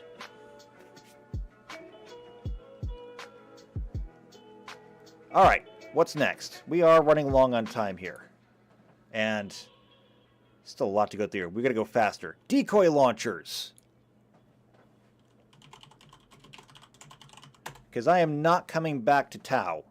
We are finishing this today. Decoy launchers. Launchers in the form of vehicle support system that mounted near the engines. When triggered, they fire clouds of reflective strips, sophisticated electronic decoys, flares, chaff, and tiny emitter drones to protect vulnerable thruster arrays, although they are also extremely effective at protecting the vehicle from enemy missiles. Basically, this gives a reflex save to avoid missiles.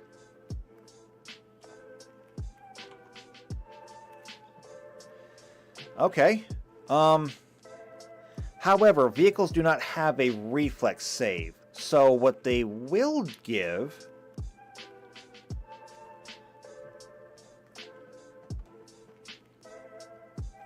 So these will give a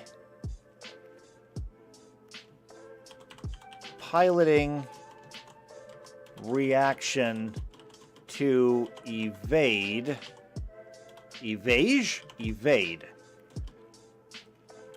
guided weapons. You can't evade dumb weapons, but anything that is guided, you'll be able to dodge.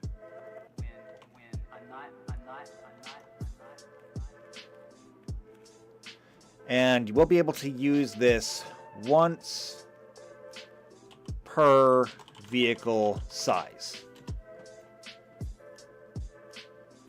So that's super easy.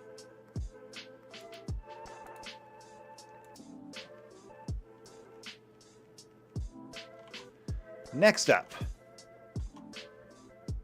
is the disruption pod. So a disruption pod, let me just write that down.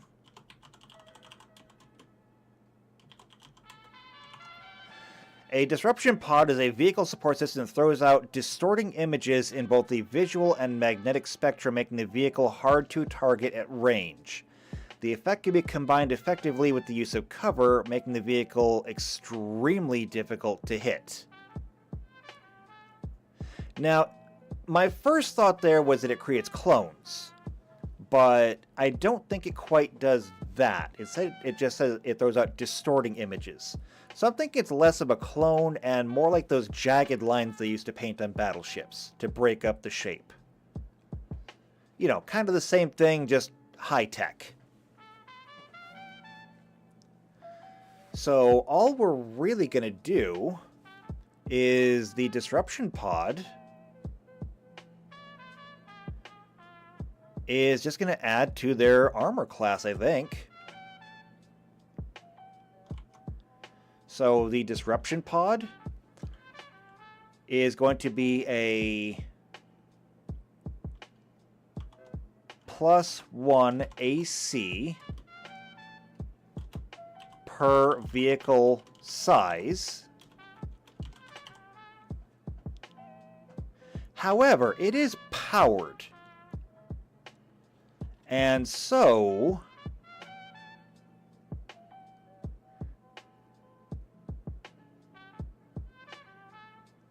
I think it's going to come with charges and usages. So the usage will be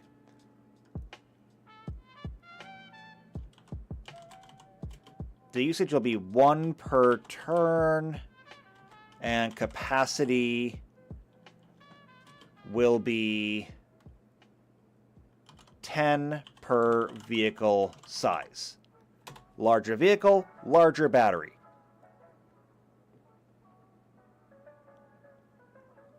And so there you go.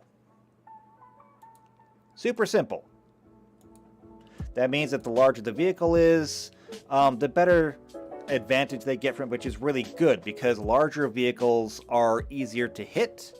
And so this gives the vehicles a better chance at actually, surviving. Next, drone controllers. Okay, this is where things are going to get a little bit complicated. And I don't know that we're going to do this today. But a drone controller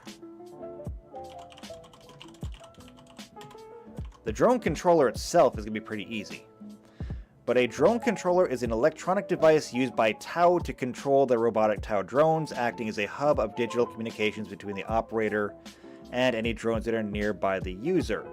Through this connection, it serves as an advanced interface between the operator and the artificial intelligence combat programs of the drones, used to direct the drones' firepower far more effectively and with a level of accuracy far greater than would otherwise be possible on the battlefield.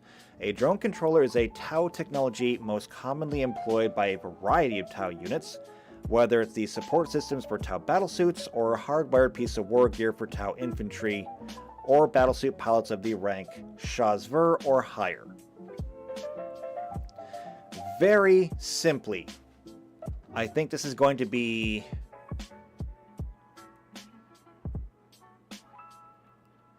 Here's the thing. This has got to be available to both infantry and vehicles.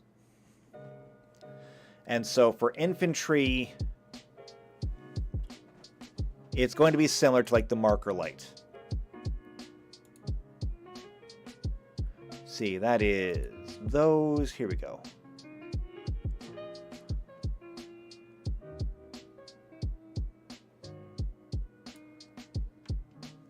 So we're going to copy this over.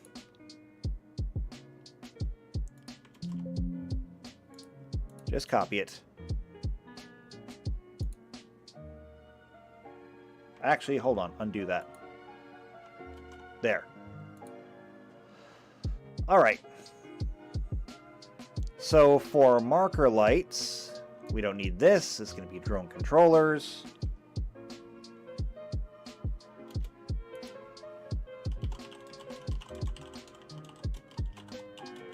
Drone controller tier 1. And then drone controller tier 2. And can you just pick up what I'm doing here?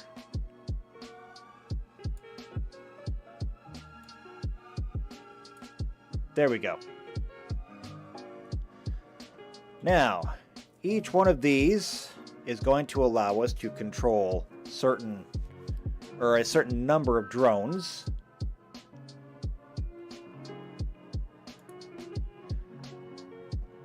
And this is basically just going to be, we're going to blank that out. We're going to undo that. And this will be control 1 drone. I spelled control wrong. What's wrong with me? There we go. Control 2 drones. Control 3 drones. Control 4 drones. And so on and so forth all the way down.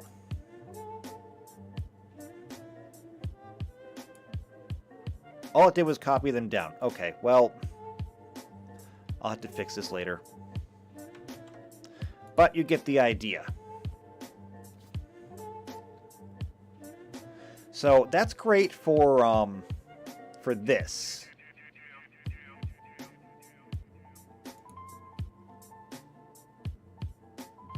And I don't know why that was like that. There we go. Fixed it. The capacity and stuff, not really important, but we've got this. However, vehicle drone controller.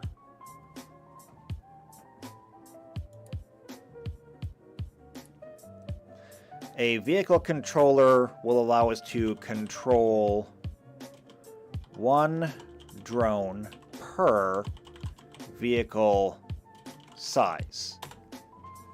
Meaning that if you're in like a little crisis suit, you can get a maximum of 3 drones. If you're in the larger ones, you can get upwards of like 5 drones. However, it's going to cost more depending on, you know, whatever you're doing. So there's our drone controllers.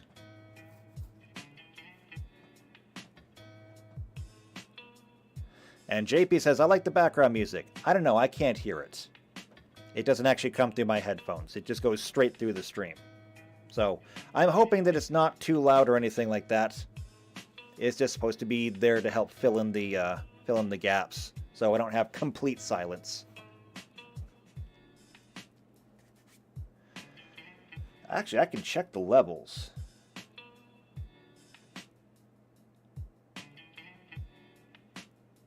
Looks like it's peaking out at about negative 30 decibels. Okay, no, it should be fine.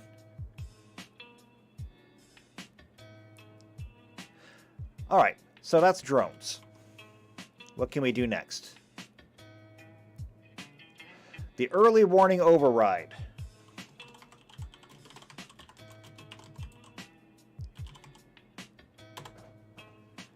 And I need to put a box around all of this. I'll keep it separate.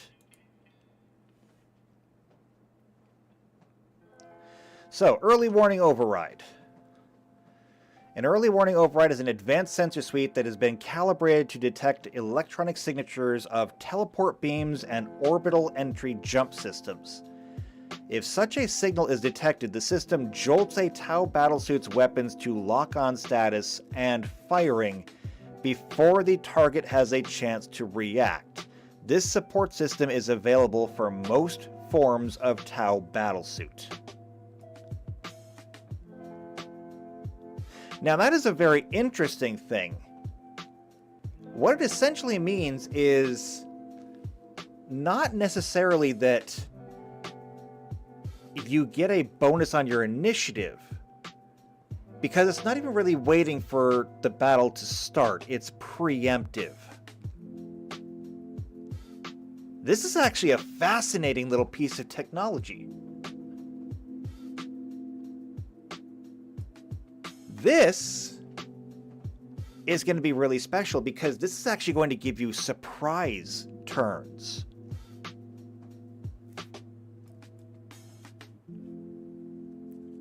So if you install this on your suit, you will get to start combat in surprise round and cannot be surprised.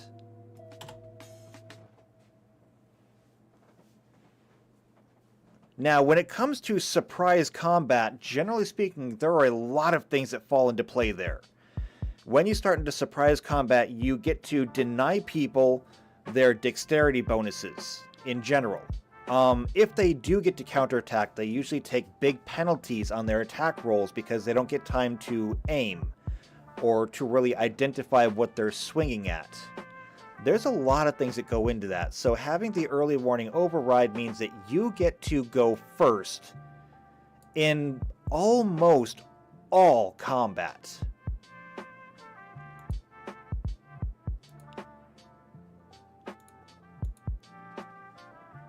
So that is actually super cool.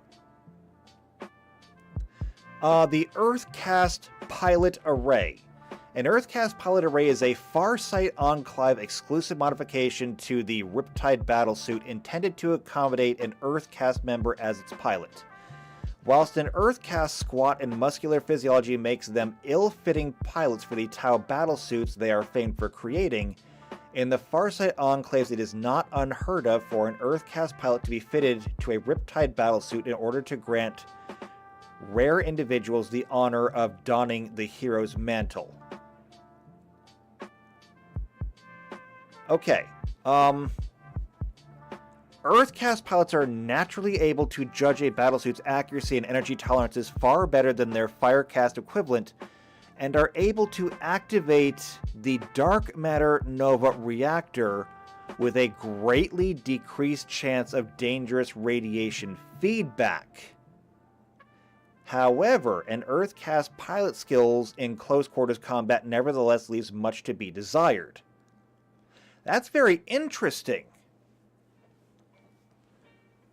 So my first thought is this is actually kind of useless. We don't really need this. But because apparently the Earthcast is better at operating the Nova reactor, I'm still not doing this. However, I'm going to acknowledge something. We're not going to do that. But what I am going to do is I'm going to take all of this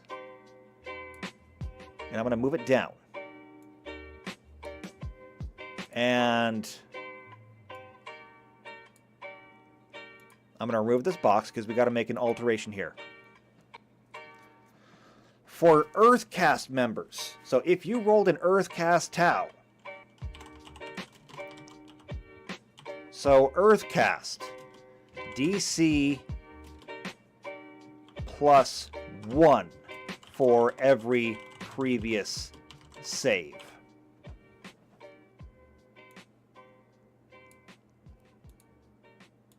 Since the Earthcast are better at managing it, that means that they will be able to use it more and safer.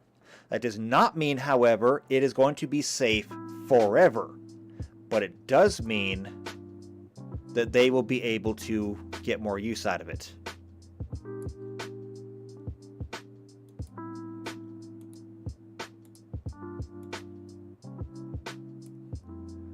And I'm going to change up my borders here.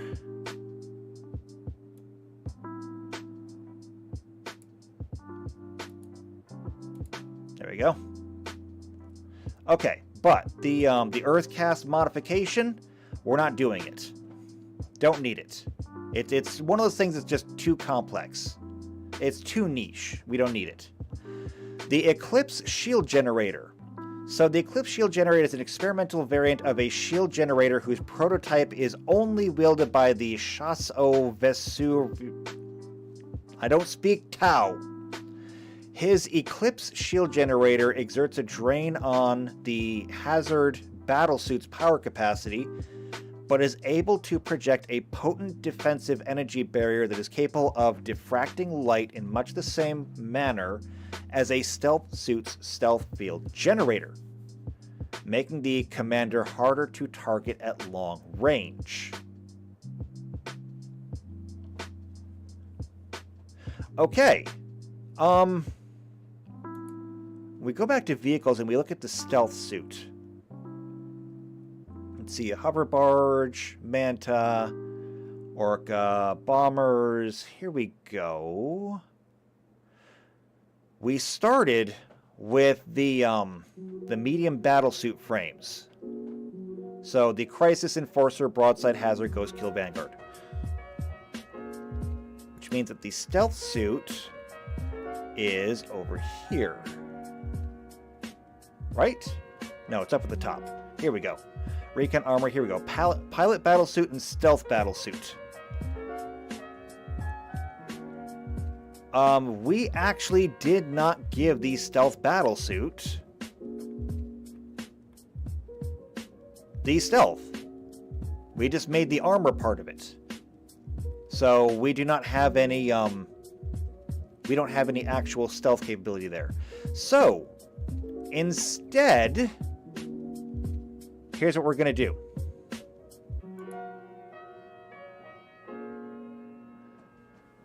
We're going to say the Eclipse Shield Generator. And here's what I think we're going to do. We're going to go back to the Starjammer SRD, and actually we're going to go back to the main page, because I wonder if we go down to magic and spells, we should have an invisibility in here somewhere. Yes? Not there. Let's see, Mystic spell list?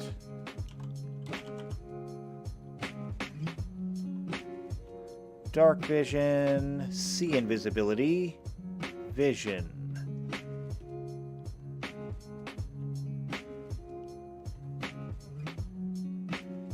We don't have a spell that is just invisibility. We don't have stealth. Don't have invisibility. Maybe it's a different spell list. Okay, there we go. Invisibility. It's part of a different spell list. So invisibility. Target is invisible for 1 minute per level. So for invisibility, the creature or object touched becomes invisible. If the target is a creature, any gear it's carrying also vanishes as well.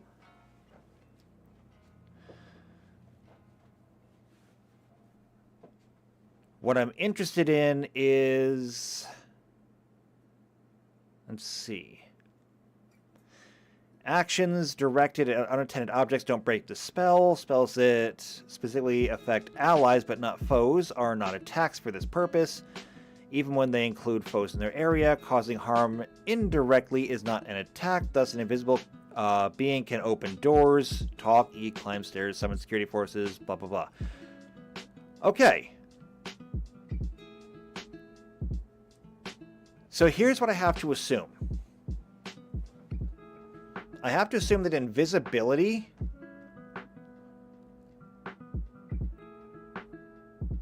is essentially the same as total concealment, which means you have a roughly 50% chance of hitting something that you know that you even know is there.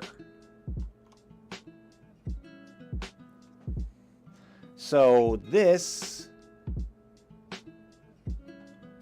is going to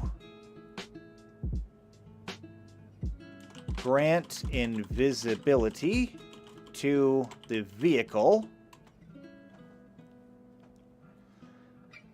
which will be total concealment.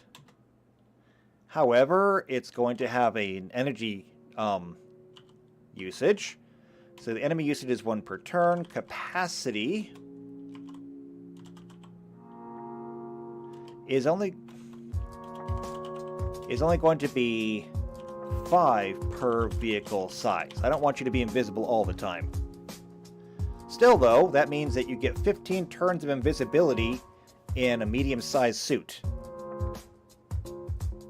Make the best of it.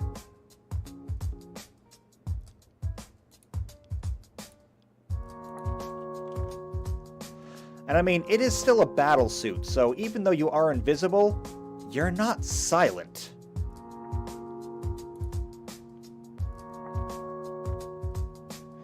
An ejection system provides a Tau battlesuit pilot the chance of escaping. Okay.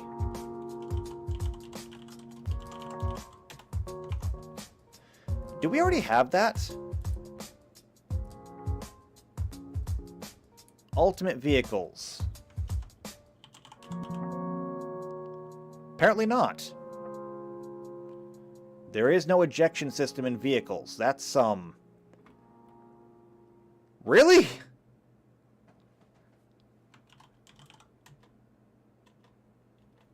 Give me an example of a fighter jet.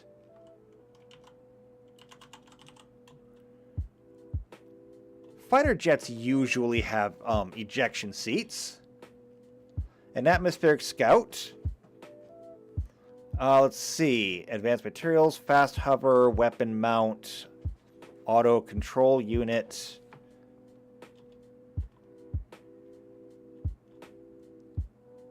I don't believe this. There's really no ejection seats in here. Okay, that's fine. Ejection system is going to be exactly that.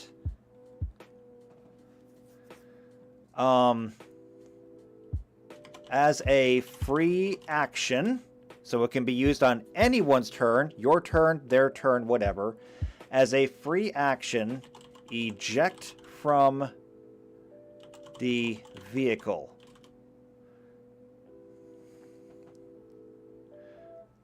Let's see. The ejecting person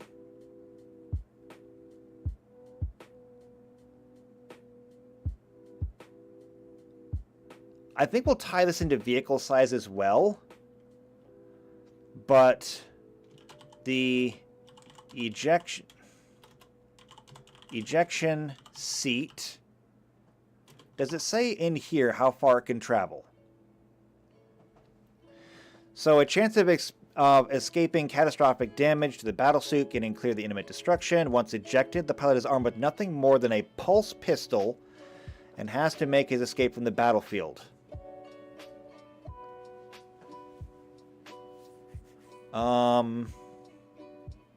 Yeah, it really doesn't give a whole lot else. The ejection seat can fly. I'm going to say 100 feet per vehicle size. So larger vehicles will have better ejection seats. And contains a pulse pistol.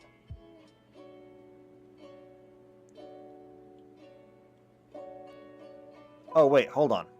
Contains a built-in parachute, because that might be important. A built-in parachute and a pulse pistol. Yes, I'm going to eject from an aircraft. We forgot to install the parachutes. How did that get out of QA?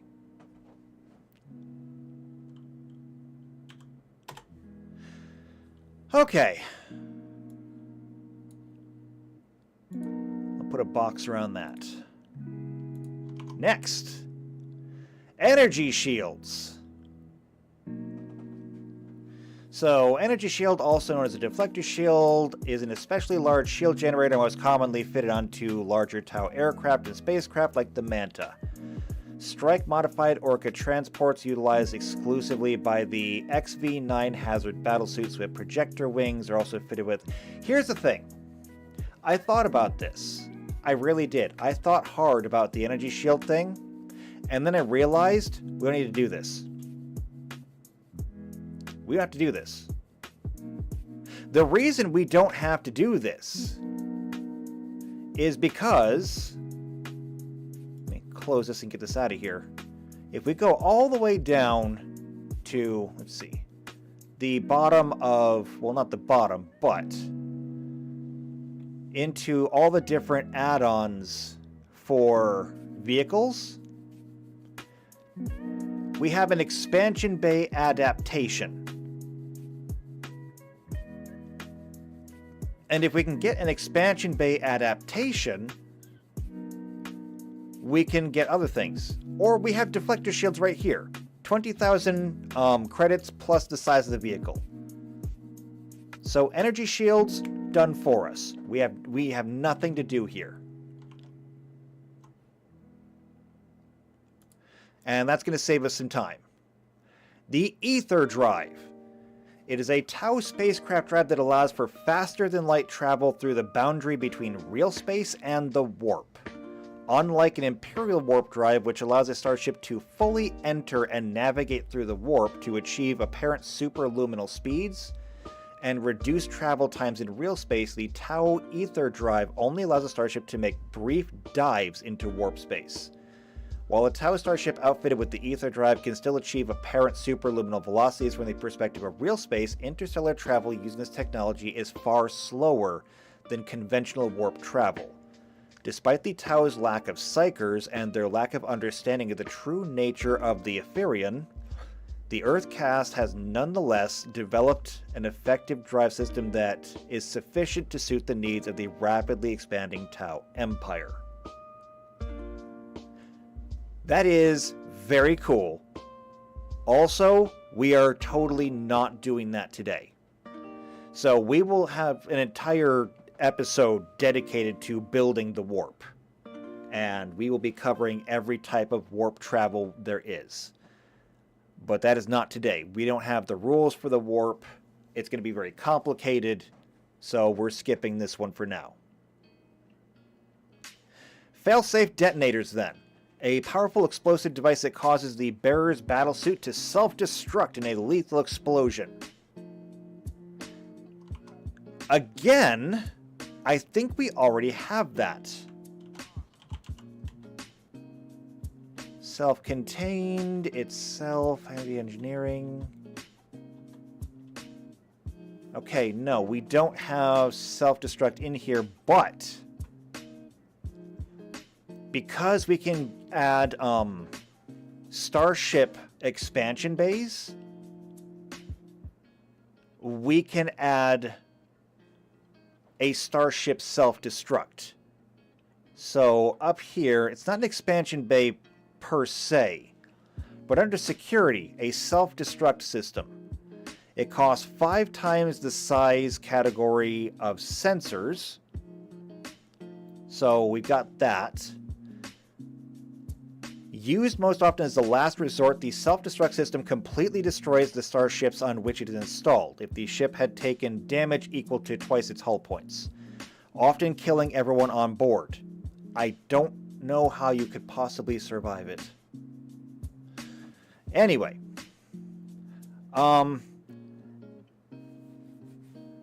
a starship in a hex adjacent to the starship that self-destructs takes an amount of damage equal to half of the destroyed starship's maximum hull points. This damage can be mitigated by shields. Okay, so we've got something here. So first things first. What is it? Is it self-destruct? No, fail-safe detonator.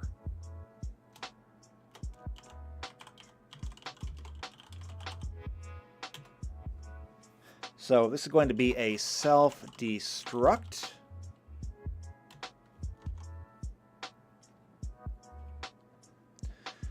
The damage, according to this,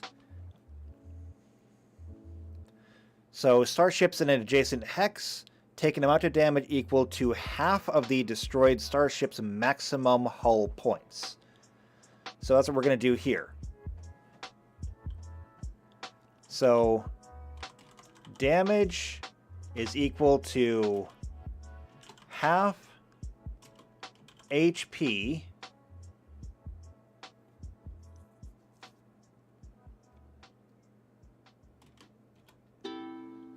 and that is at a radius equal to the vehicle size. So if it is a vehicle that takes up a 10-foot cube, that means that it will deal half its HP in damage in a 10-foot radius. So the 10-foot vehicle plus 10 foot on all sides, that is a 60-foot circle. Which ain't bad.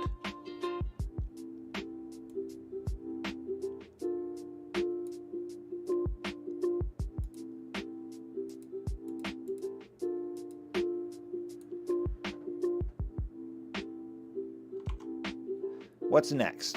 After the failsafe detonator is the Flow-Tac. Flow-Tac is a hard, ultra-dense nanocrystalline metal alloy developed by the Earth caste of the Tau Empire for a variety of applications.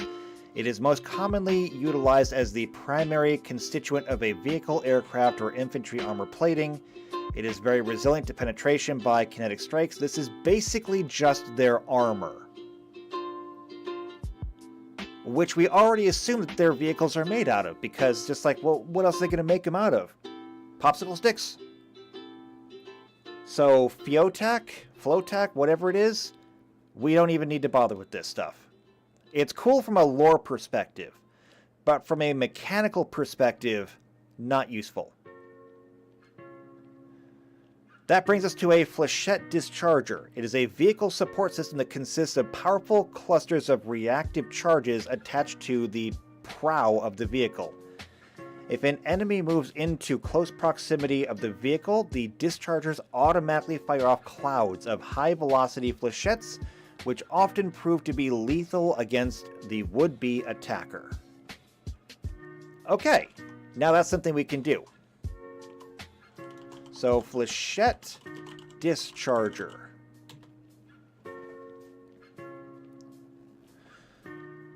So the Flechette Discharger gives you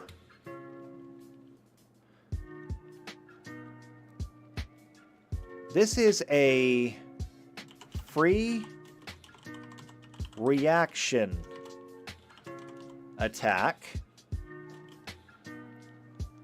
versus any enemy that enters the vehicles... Or no, hold on.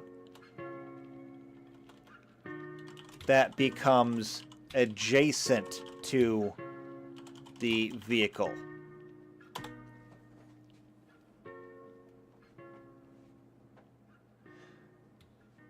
So the damage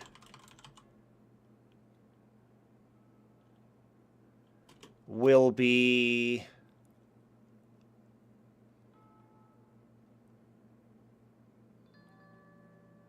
let me think about that for a second. It's not going to be great damage, so I'm going to say the damage is just going to be +2 dice. Okay? Whatever size you happen to get, it'll just be +2 dice. It's not going to be anything to really take lightly. You don't want to get hit by it, but at the same time, I mean, you might take the risk. Next are Flechette Dispersal Pods.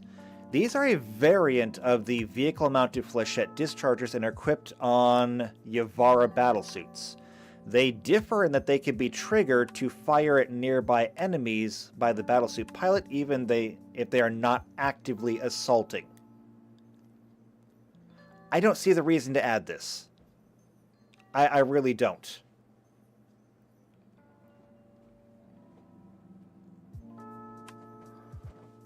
They're not different enough for me to add it. Maybe we can later because these are able to be triggered, but I'm not writing up a new thing for that. Moving on. The Gravity Wave Projector.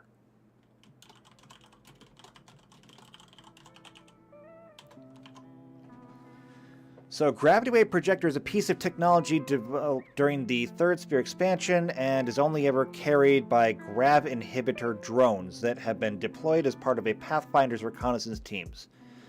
A Gravity Wave Projector is a defensive measure that can emit a high-powered graviton wave which repulses nearby enemies, slowing their advance to a crawl or halting them in their tracks altogether.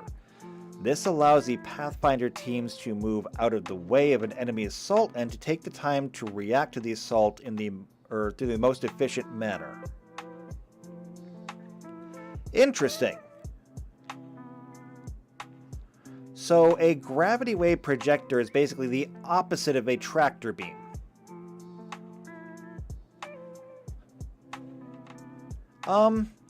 I can write up rules for this, but because we already have tractor beams, it's basically just taking the numbers we already have and then reversing them. So I'm just going to say that it's going to be a reverse tractor beam. Which, I mean, most tractor beams can do automatically anyway. This one is just going to be kind of locked in reverse. Next is a homing beacon.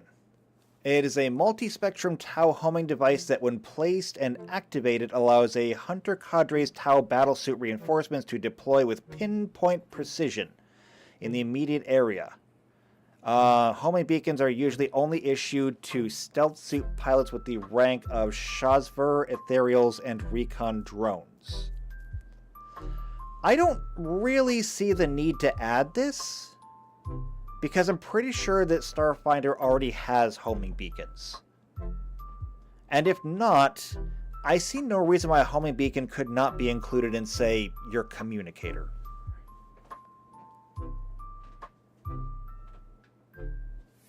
I mean, homing beacons are not exactly complicated.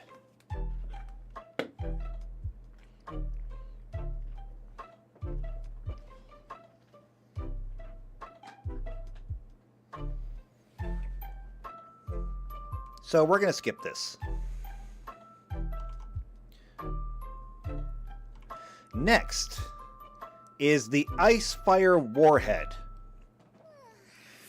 An Icefire warhead is an electromagnetic pulse weapon that can be incorporated into specialized missiles fired from orbiting Tau starships, kind of like the neutron bomb earlier. Icefire warheads are used to aid large-scale planetary assaults fired directly into battlefields. Once they have detonated amidst the enemy, the Icefire warhead will disable all surrounding technologies with crippling electromagnetic pulses, sometimes resulting in catastrophic consequences for the affected technology or vehicles. So, same thing as the neutron bomb.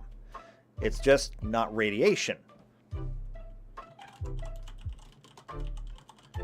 That actually makes our job a lot easier, because we can simply come up here and copy this.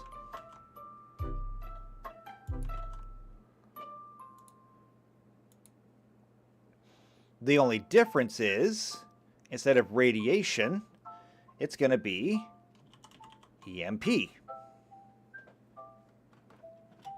And the rest of the numbers can be kept the same.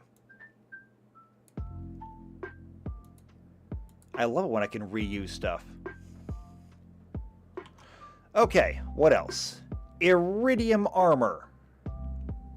So Iridium armor is a Tau battlesuit wargear upgrade that fits a battlesuit with additional protection in the form of Iridium armor plates across its surface.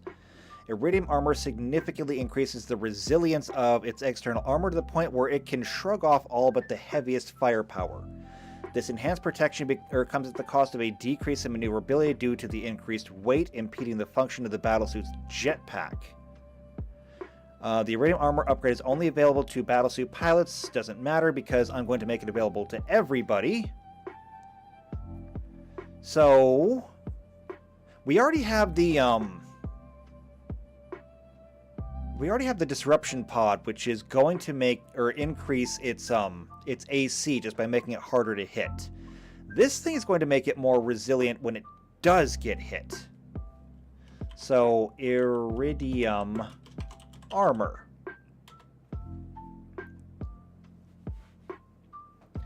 This is going to do two things. Number one, it is going to increase hardness +1 per vehicle size. And it is also going to reduce piloting.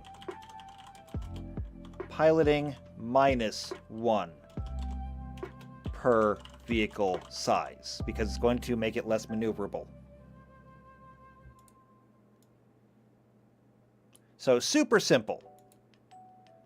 If you want to trade your piloting skill for extra armor, that's what you want. You want to get you some Iridium armor. Speaking of jetpacks, however, we've got jetpacks. So a jetpack is a man-portable powered flight device that enables the user to hover and rapidly move through the air.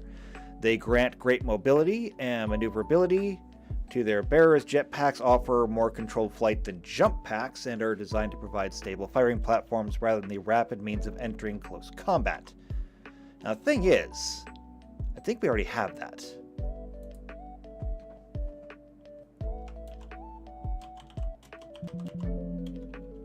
So, jet. We've already looked at this before. Jump jets. So, jump jets are for vehicles, not for people.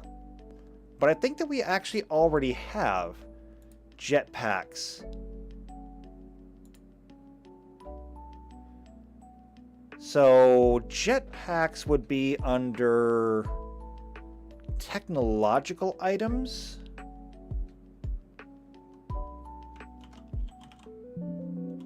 Nope, not here.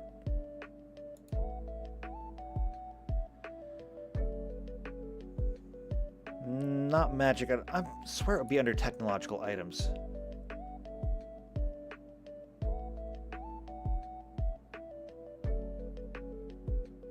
Maybe not. Maybe be under armor. Maybe not even under armor, maybe under armor upgrades. So we've got descent thrusters, we've got jump jets, and we've got jetpacks.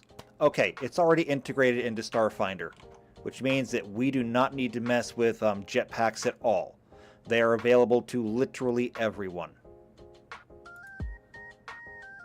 Marker beacons then. A marker beacon is a vehicle system that consists of enhanced optical processors and long-range communicators. With a marker beacon, they can accurately guide the deployment of battlesuit-equipped warriors, dropping them into battle from transports far overhead. Devilfish assigned to Pathfinder scout teams, sometimes fitted with marker beacon systems, while all Tetras have one as standard gear. This is basically just marker lights, okay? Except it's a vehicle-mounted marker light. We already have marker lights. If you want to have a marker light on your vehicle, buy a marker light and a roll of duct tape. Tau have duct tape. Tau have everything. Just duct tape it to the gun, okay? You can aim the pulse rifles on your gun, duct tape the marker light to the gun, and then point the gun. We don't need marker beacons. Okay. What else we got? Mortanium, a highly radioactive alloy, again, discovered and manufactured by the Tau primarily to power their ion weapons. A fairly recent discovery, rapidly decays upon exposure to air, releases extremely large numbers of ion particles. This is literally just a piece of the lore that we don't actually need. So this, not helping us. What's next? Multi-spectrum sensor suite. Okay, this is something that we're going to be able to use. Multi-spectrum sensor suite. Okay, what can it do for us? The system, it can scan for all known electromagnetic spectral bands to locate stealth-cloaked enemies. Okay.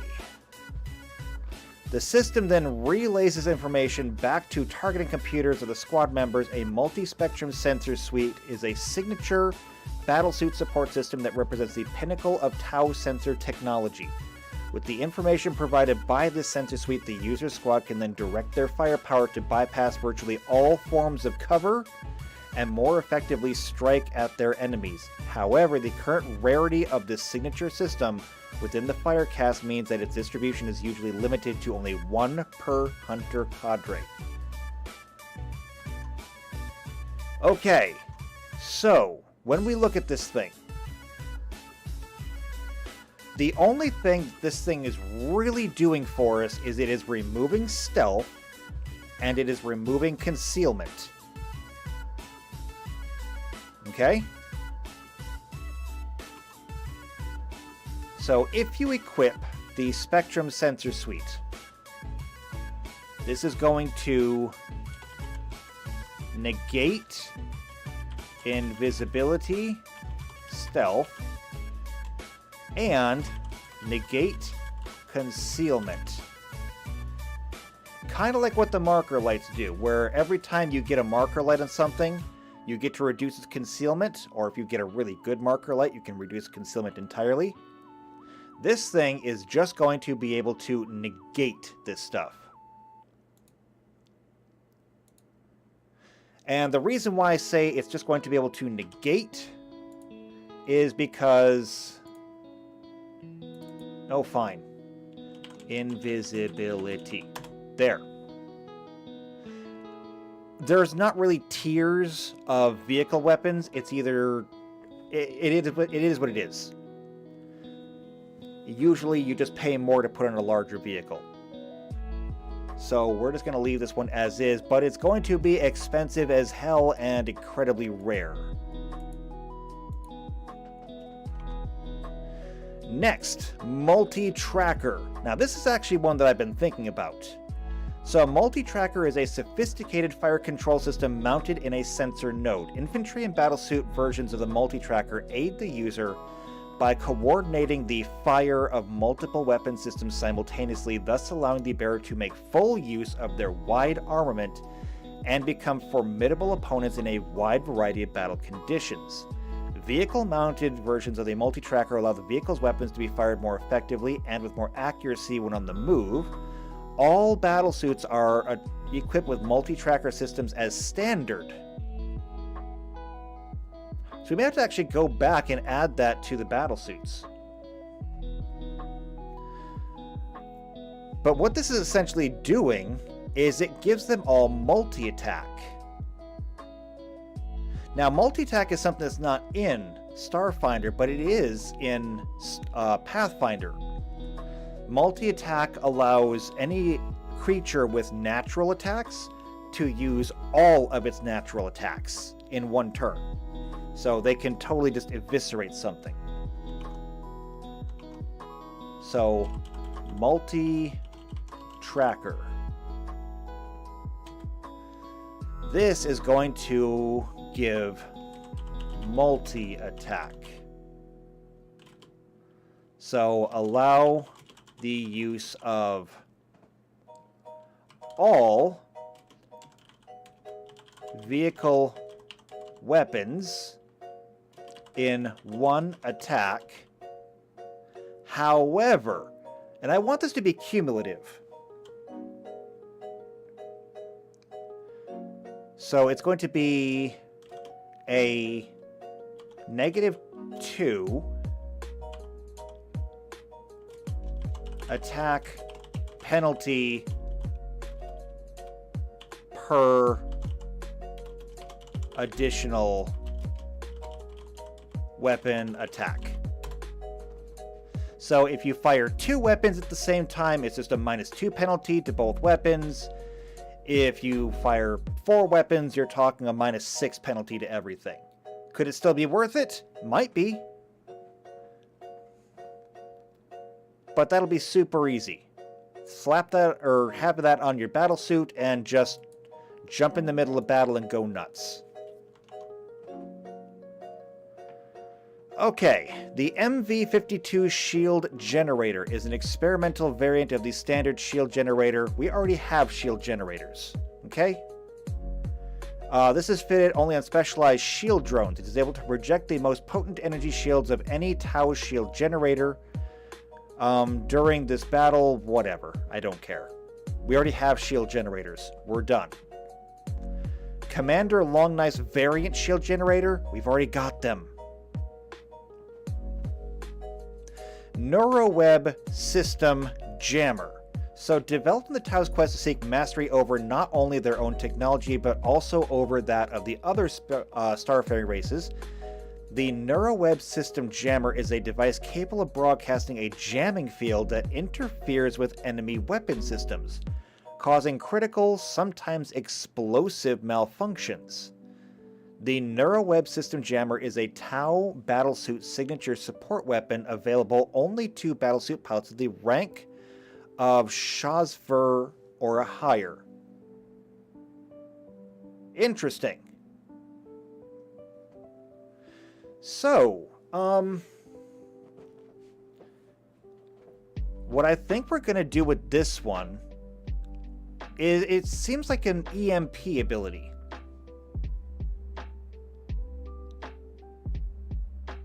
In fact, I think that's exactly what it is. If not exactly, it's close enough.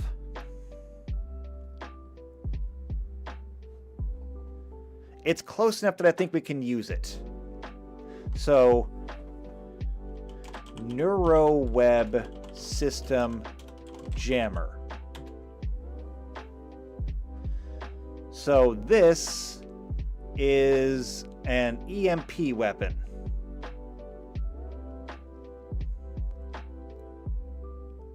But how do we determine the DC? So this is going to be EMP. And this is going to be a Fortitude, I think it's Fortitude DC And it's going to be...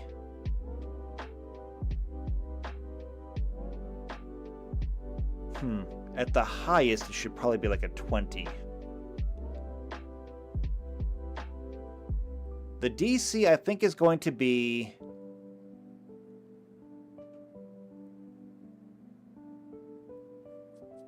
Thinking. We should use both the vehicle's size and the vehicle's level, I think.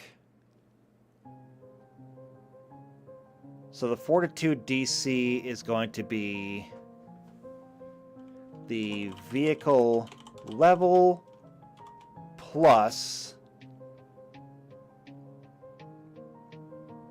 Actually, you know what? How about just the vehicle level plus the vehicle size? So a level 1, like Crisis Battlesuit, will have a DC of 4. 3 for the size and 1 for the level.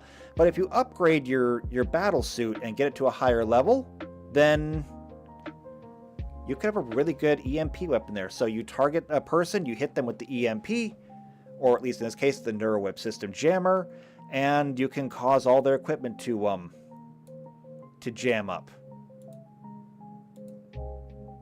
I like it. It's simple, it's elegant, it works, maybe. Okay, the Onager Gauntlet. An Onager Gauntlet, also known as the Fist of Dalryu, is an experimental, JP, Tau battlesuit close combat weapon intended to destroy enemy armor.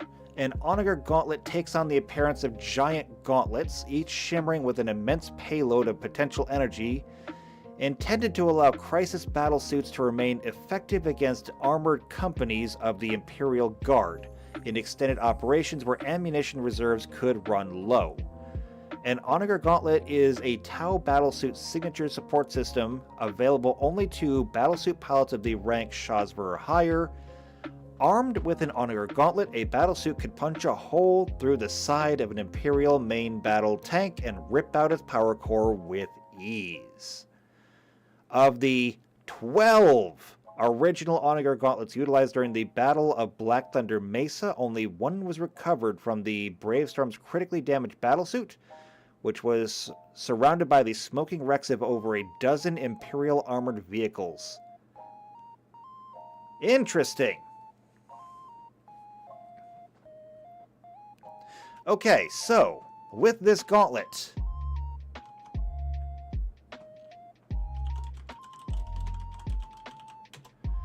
we're first going to have to say it's going to upgrade only punch attacks.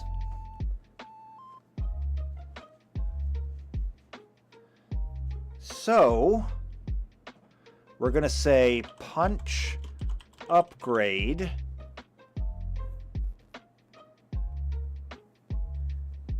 and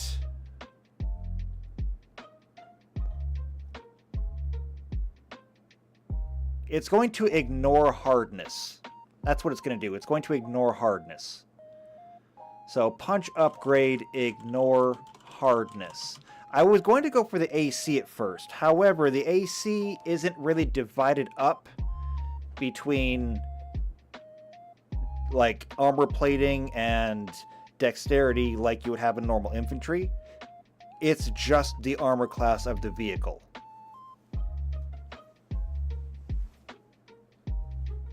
So, we're just going to ignore the hardness then, which will make it far easier for your punches to actually do damage. Which I think is good.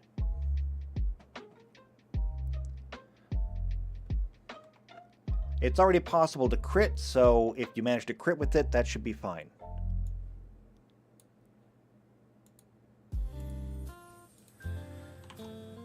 What else can we do? Photon Caster. A photon caster is a defensive technology that all hazard battlesuits have mounted on their forward knee armor.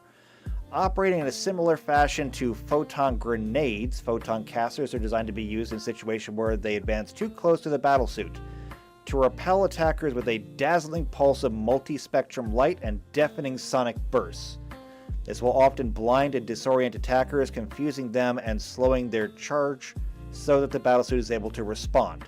Okay, we've done this before.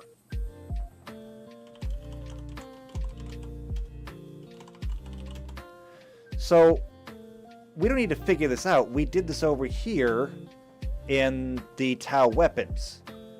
Photon grenades. Where are they?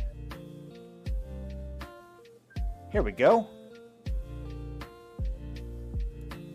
So for photon grenades, they blind, deafen, and confuse.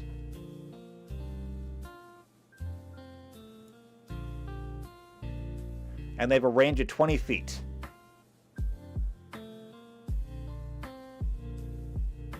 So we're going to copy this. And because it is a vehicle, we're going to make things a little bit tougher for them. So the range is not going to be 1,000 feet. So it's going to be the area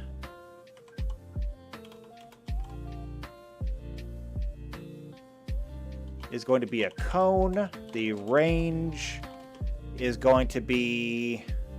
This is meant for anybody who comes too close. So the range will be, let's say, 30 feet. And this is going to blind, deafen, and confuse. This is going to be a Fortitude DC equal to, and this is going to be very similar to the NeuroWeb. It's going to be the vehicle level plus the vehicle size.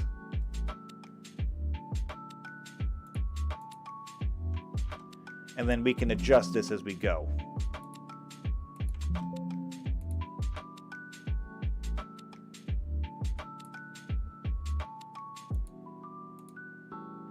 That should take care of that.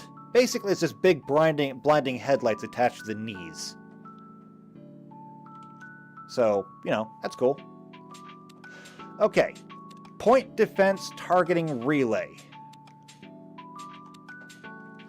So, this is a vehicle support system that aids the Tau Skimmer's forward cupola-mounted secondary weapon systems during battle.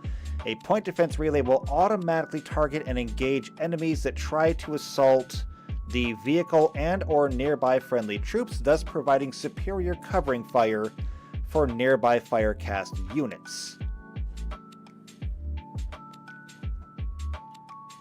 I have a better idea. We can already do this. So, I mean, we can already add point defense to any weapon that we put on a vehicle. We can skip this. We've already got this. All you got to do is just pay, I think it's like 1,000 credits per tier of the vehicle, and your weapon now has the point quality. There you go. We just have to change the meaning of point a little bit now, so that it's not just incoming weapons, but also like incoming soldiers and stuff. So basically the same thing as the flechettes, meaning that we could actually reclassify the flechette as a point weapon. We could just add flechettes in as a vehicle weapon, and then the flechette defense or dispersal or whatever it is would be a flechette weapon with the point property. There you go. That makes that super easy.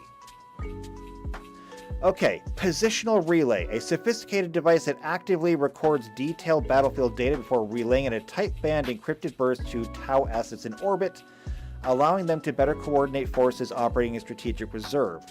The positional relay is a Tau battlesuit support system available to most forms of battlesuit. While the positional relay system is now commonly available for use when first introduced, I don't care. This really has no use for you as players. You're not going to have a fleet in orbit. Sorry. Okay, instead, Pulse Accelerator. A device that emits a powerful induction field which can accelerate the charges of nearby pulse weapons, thus increasing their effective range. This allows Pathfinder teams to engage enemies more effectively from longer ranges with their pulse carbines. The pulse accelerator was developed during the third Spear expansion and only ever found carried by pulse accelerator drones that have been deployed as part of the reconnaissance team. Okay. So, pulse accelerator. This is actually really simple, and I don't know that anyone would really want to take it. But this will increase the range of pulse weapons by 1 increment. Now, that may not sound like much, but you have to understand how weapon ranges work in Starfinder. When you look at your weapon and you say pulse, here we go, pulse blasters, which are really just plasma blasters. You say, here we go, we got a plasma blaster. And this has a range of 15 feet, okay? Seems pretty bad. That is its range increment. So when we say range, that is not the maximum range that it can fire to. It can actually fire beyond that, but every time you try to fire beyond that, you take a penalty. I think it's like a -2 penalty. So you can fire up to 30 feet with a -2 penalty, up to 45 feet with a -4 penalty, and so on and so forth until you're just not going to hit anything at all. With the pulse accelerator, however, you could take this long shot pulse, which can fire up to 80 feet, and with a pulse accelerator, now you can extend that up to 160 feet. And that means that when you're firing beyond your range, anything from 160 to 320 is only a -2. And that's your normal shooting. Remember, this is a sniper weapon that will also go up to 800 feet out. Add in a pulse accelerator, and that becomes 1,600 feet with no penalty. So, it has a niche use, but in the right circumstances, it could be amazing. Okay, what's next? The PureTide Engram Neurochip. It is a Tau biochip that has been surgically implanted in the brain of a Firecast Tau commander and allows the bearer to access much of the wisdom of Commander PureTide himself. He or she is able to draw upon the great reservoir of tactical acumen when needed through the data contained in the chip. The PureTide Engram Neurochips were developed from the prototype version known as the Swords of PureTide, and are a result of a project that originated in the Tau's unwillingness to lose Commander PureTide's tactical and strategic brilliance when he succumbed to old age, as he was undoubtedly the most gifted Tau commander of all time.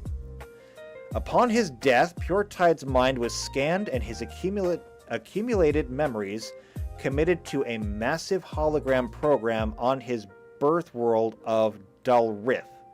Dalith? Not sure. Slivers of his genius were then copied and crafted into biochips that would one day become PureTide Engram Neurochips. The PureTide Engram Neurochip is considered a Tau battlesuit signature support system available only to battlesuit pilots of the rank of Shazver or higher. Okay, there's a lot to unpack there. We are talking about one of the greatest Tau commanders of all time. His entire amassed knowledge of a lifetime of training and combat experience. And you're going to get slivers of it.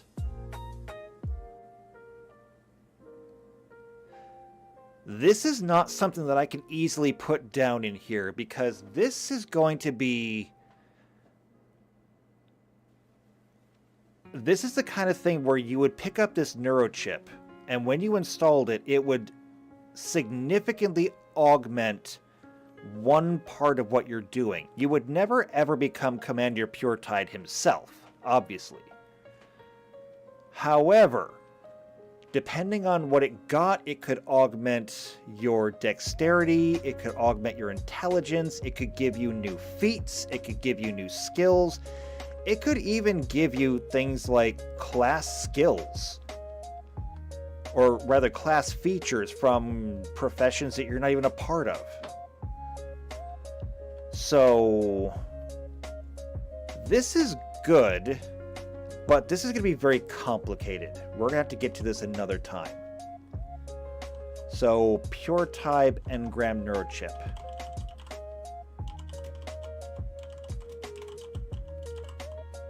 And this is going to be TBD. Because that's going to be an entire table on its own.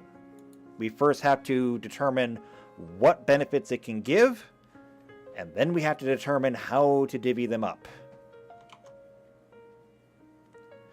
Next is a repulsor impact field, and we're almost done, I think. So, repulsor impact field. Yeah, we're almost done. A repulsor impact field is a device capable of unleashing a shockwave of force that can slam into a foe with devastating results. The technology is used in the repulsor impact field with the result of decades of Tau attempts to reverse engineer tractor beam technology recovered from Orc wrecks.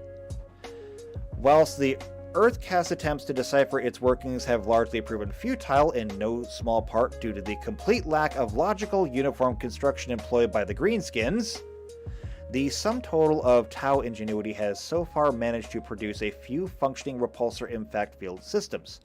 Field testing has proven them to be devastating weapons capable of emitting shockwaves of gravitic energy that smash into assaulting foes with immense lethal force.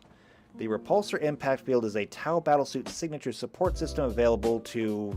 Okay. So then what is it?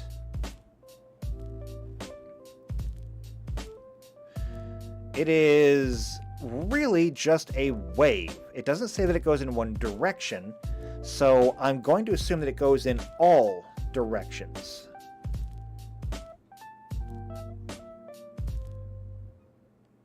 Although perhaps that's short-sighted of me.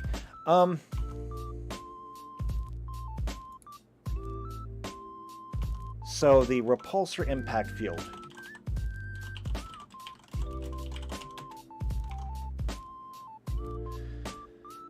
So this is going to do two things.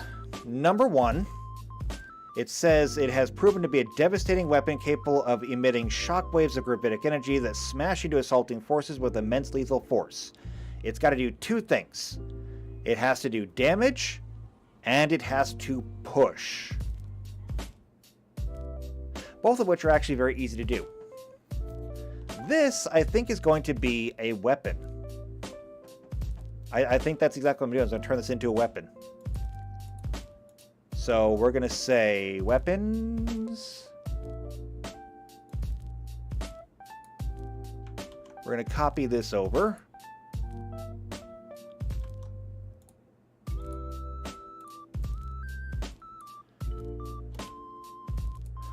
The weapon is going to be the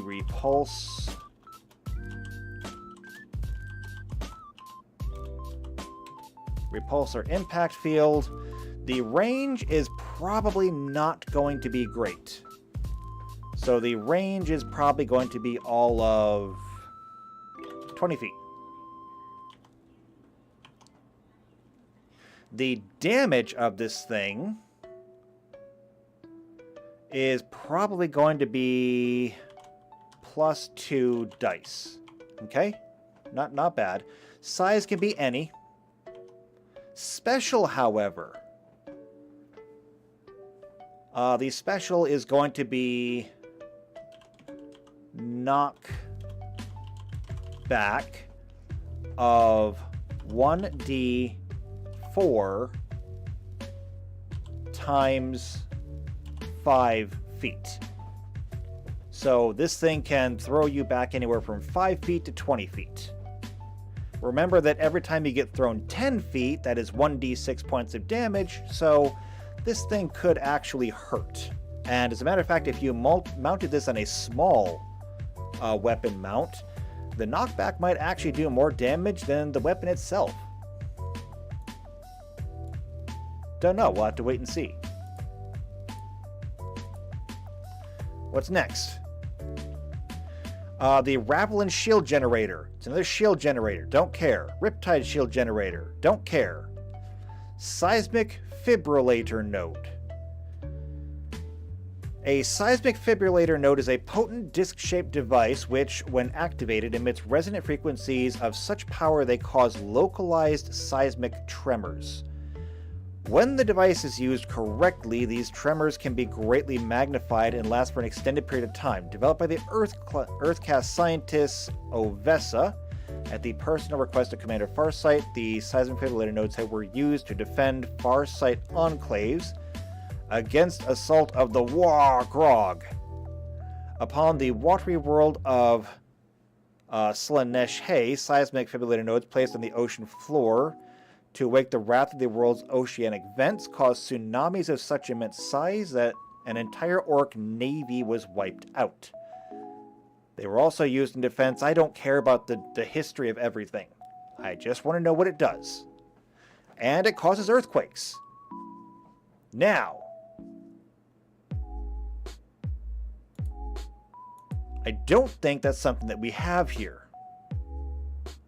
I don't think. So, Mystic Spell List. No Earthquake. Technomancer Spell List. No Earthquake. Well, that's fine. How about this? Why don't we go back to Pathfinder? And we're going to go to Magic and Spells.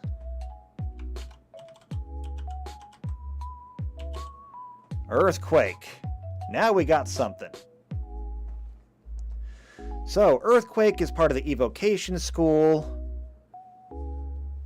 It is level 8 for almost everybody, so we're talking this is a high level thing. When you cast Earthquake, an intense but highly localized tremor rips the ground. The powerful shockwave created by the spell knocks creatures down, collapses structures, opens cracks in the ground, and more. The effect lasts for 1 round, during which time creatures on the ground cannot move or attack.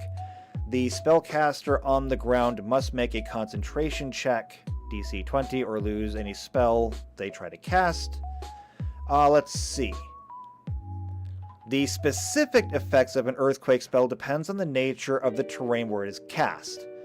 So in a cave, cavern, or tunnel, the roof collapses, dealing 8d6 points of damage to any creature caught underneath the cave-in. You can make a reflex save for a half, and pinning the creatures beneath the rubble. An earthquake cast on the roof of a very large cavern could also endanger those outside the actual area, but below the falling debris and rumble. For cliffs, the earthquake causes the cliff to crumble, creating a landslide that travels horizontally as far as it falls vertically. Any creature in the path takes 8d6 points of bludgeoning damage and is pinned beneath the rubble.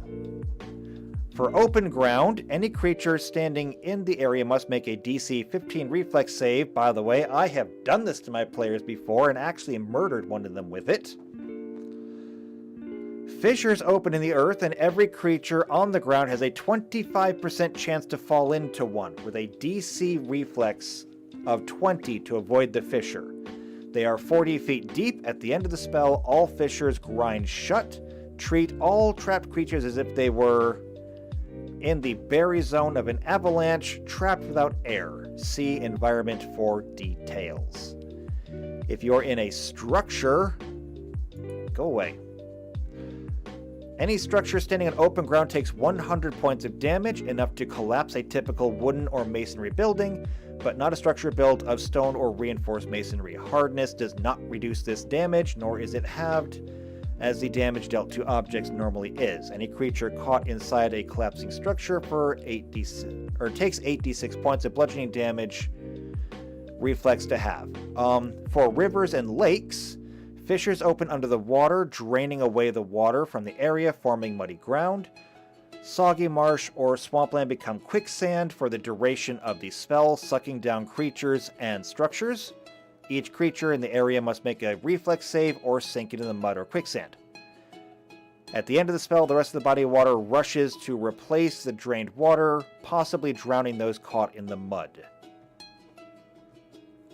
And any creature pinned beneath rubble takes 1d6 points of non-lethal damage per minute while pinned. If a pinned creature falls unconscious, they must make a constitution check or take 1d6 points of lethal damage until they're either freed or dead. So we have all of these rules for Earthquake as it is. All we really have to do is just copy this over and we're good to go. Super simple. So this is the Cyzic Fibrillator node.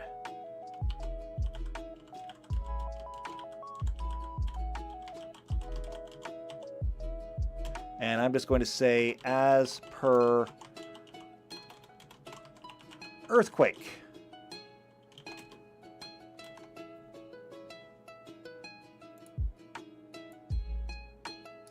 After all, why make it harder than you have to?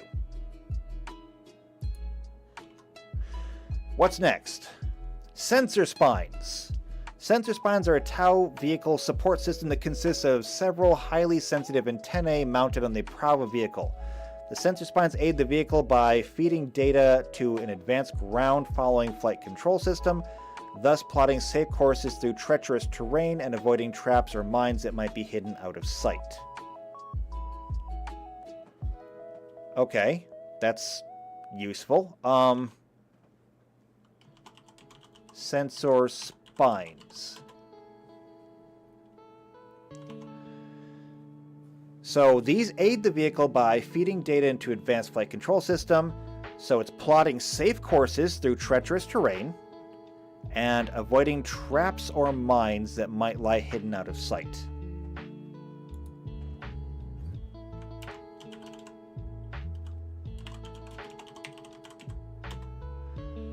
Okay.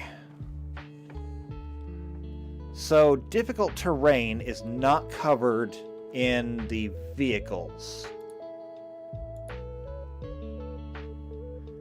However, it might be covered in the environment.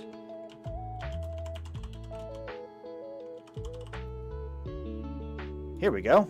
Difficult terrain.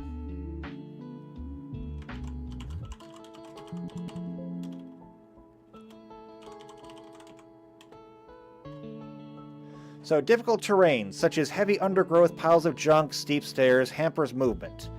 Each move into a square of difficult terrain counts as 2 squares of movement. Each diagonal movement into counts as 3.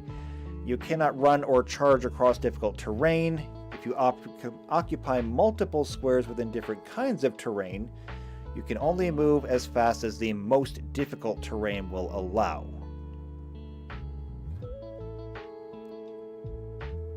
That's all it says. However, I think it's really all we need. So, sensor spines. How do we make this work for things like difficult terrain? I don't know, actually. Because the fact is that since we're playing a game turn-based, you're not really needing the live feed of information. So I don't think we really need that to help get you out of difficult terrain situations. Now, avoiding traps or mines. That could potentially be useful. So what I will say is this. This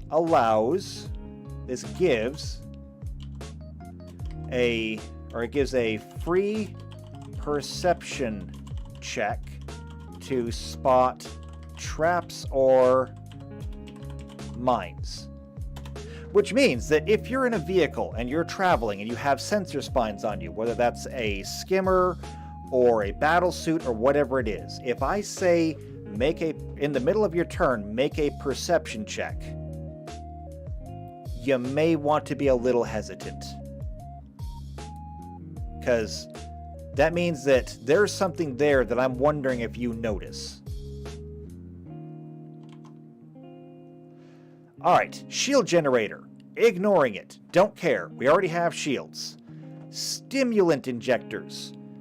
It's a system that consists of an advanced life support system fitted within a Tau battlesuit, and is able to flood the pilot's metabolic systems with life-sustaining stimulants and analgesic drugs should they become wounded, so they may continue to fight. Sounds cool. And that's because it is. Also, armor upgrades. Automated loaders, jump jets, exit pods, flash blinders. I'm pretty sure we already have them. Filtered rebreather, phase shields, microspur spray? I think that's it. More force fields, spell reflectors, titan shields. I'm not sure what it's called or where it is, but I'm almost positive we already have them in here because we already have all the drugs.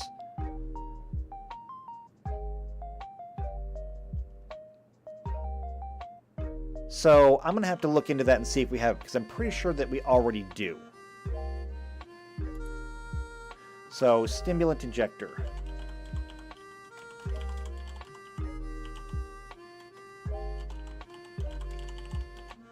I'll look into that later and see if I can find it. Alright, past that, structural analyzer.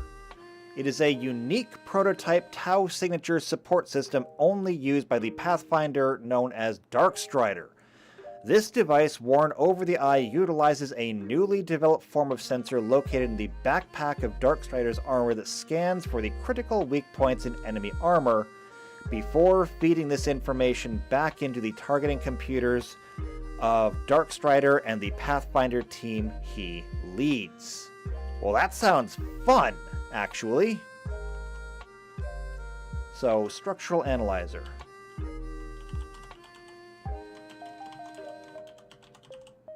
And all it's doing is looking for weak points, right? Right? That sounds like a critical hit to me. So we're just going to say critical hit range times 2.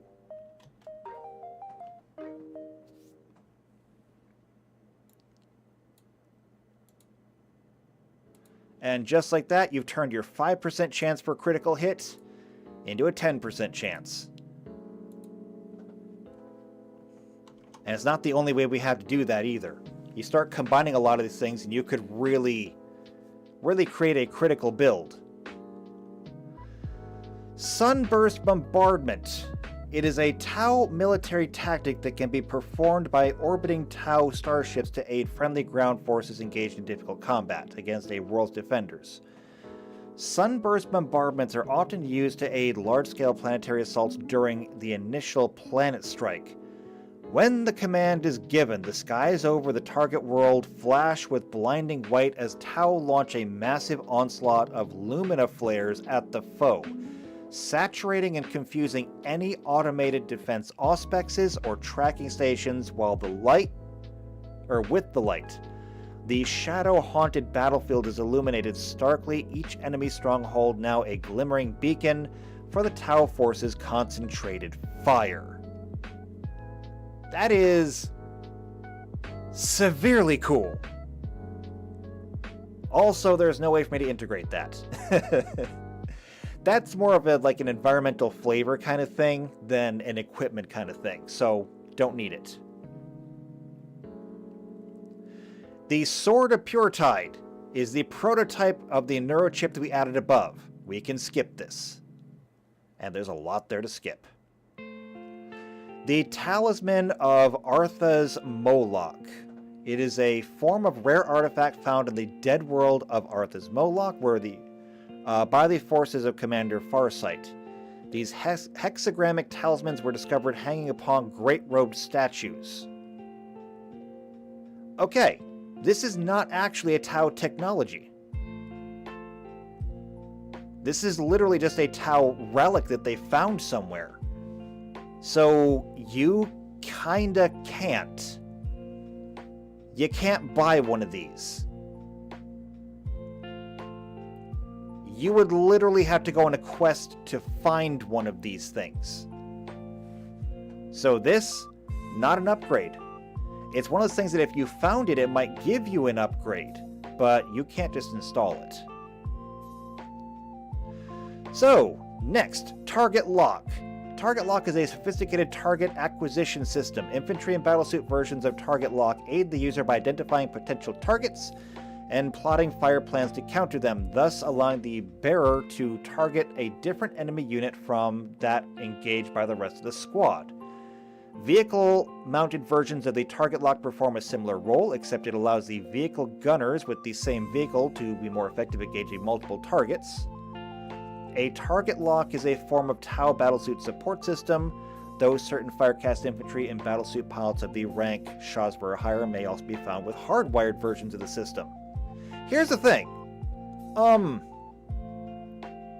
I don't think this is something we really need to install. So it says Target Lock aids the user by identifying potential targets and plotting fire plans to counter them. Okay, you can do that in the game, because when you're looking at the game map, you can see you have this many targets around you, and that's all you need. You have this many targets around you, and you can pick whichever target you want to target at whatever time. And if you're in a battlesuit or vehicle with two people, one person can be piloting, the other person can be shooting.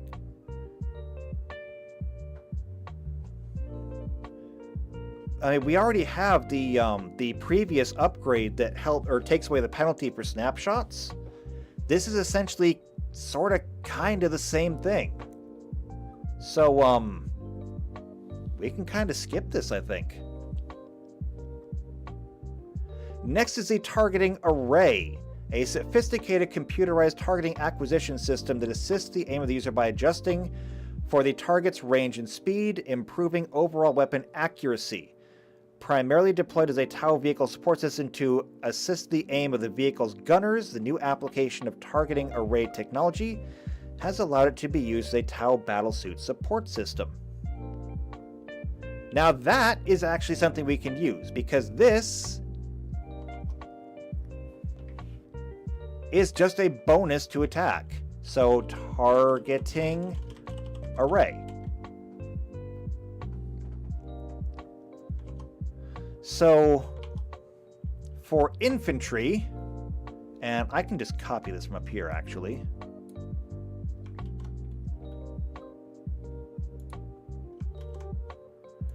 For infantry, this is going to be an armor upgrade. For vehicles, this is a vehicle upgrade. And for infantry, this is just going to be a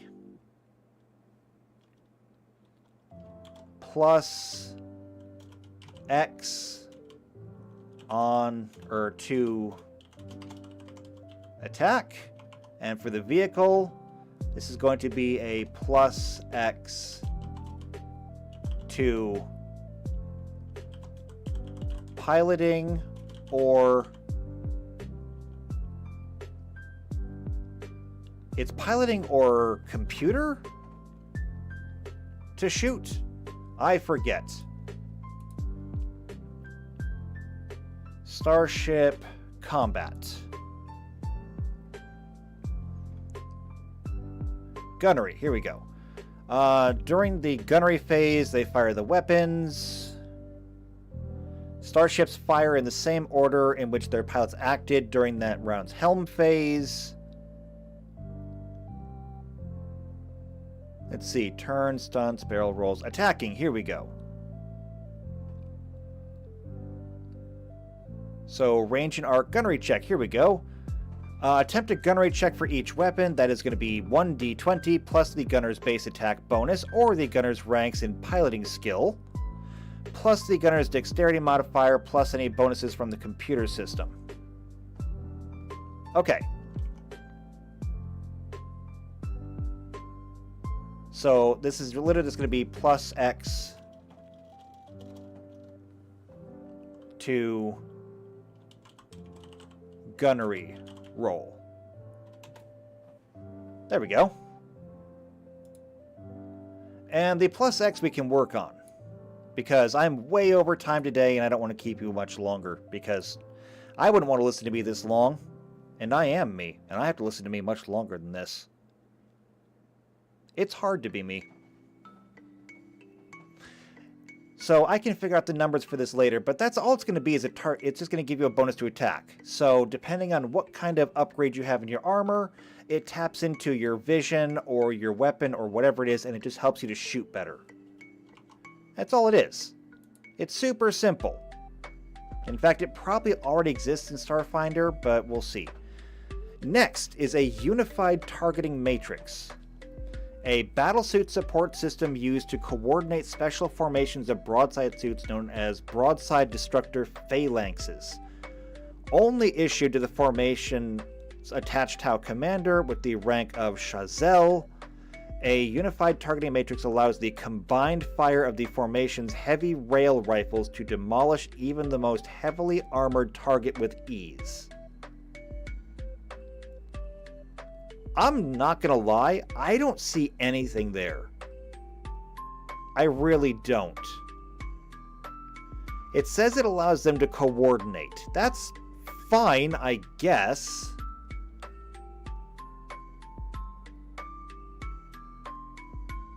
I suppose that this can be very similar to,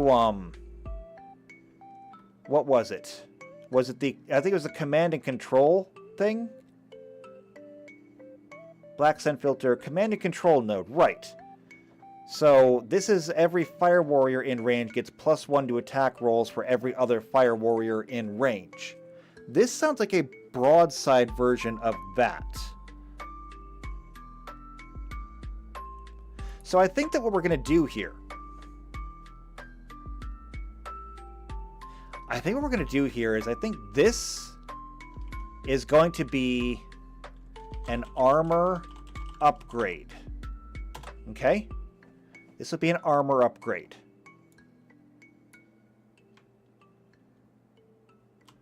And this down here, unified targeting matrix.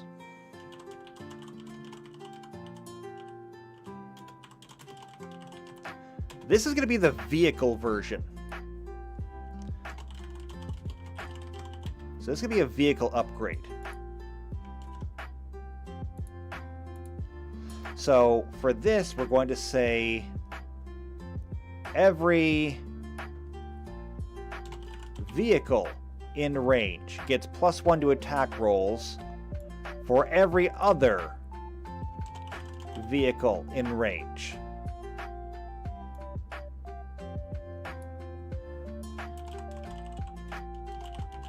And that'll be gunnery check. So we're going to have the two tiers there. We'll have the infantry tier and we'll have the vehicle tier.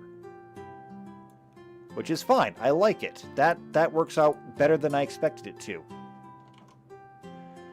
After which we have the vectored retro thrusters. We're basically at the bottom now.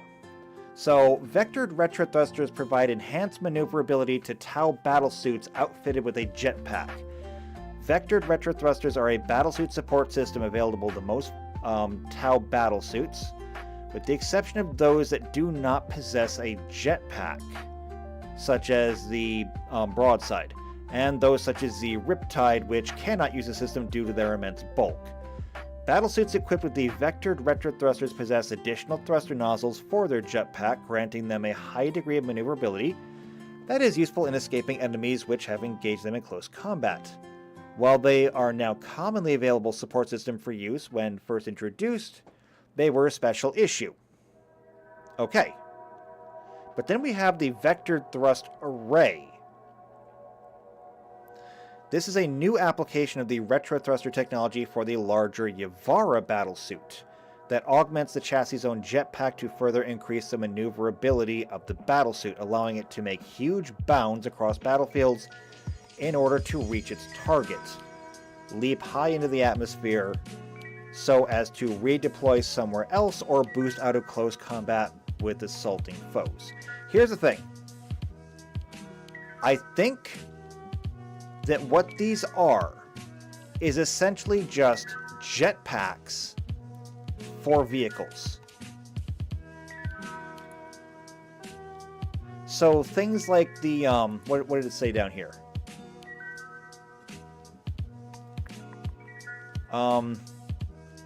It provide enhanced maneuverability to Tau battlesuits outfitted with a jetpack. It doesn't say which one, but it does say, with the exception of those that do not possess a jetpack, such as the Broadside or Riptide. Now, when we look at what we did over here, Broadside is still classified as a medium battlesuit. It's only a little bit bigger than the Crisis, so I don't know why it doesn't have it.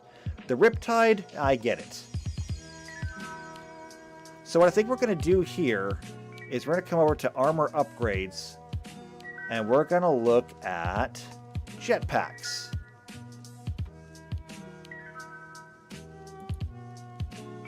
So with jetpacks, you gain a fly speed of 30 feet with average maneuverability.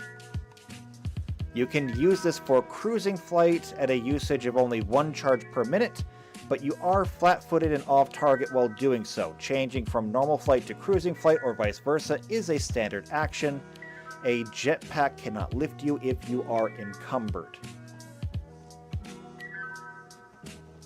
So all I'm going to say for this one is, I'm going to combine both of these and just call these vectored thrusters.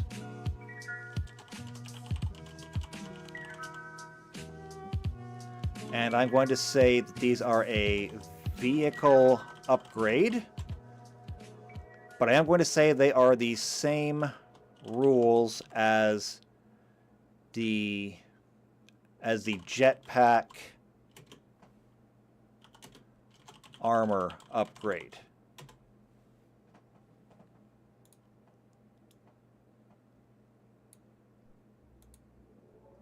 And so you can slap that on there and you're good.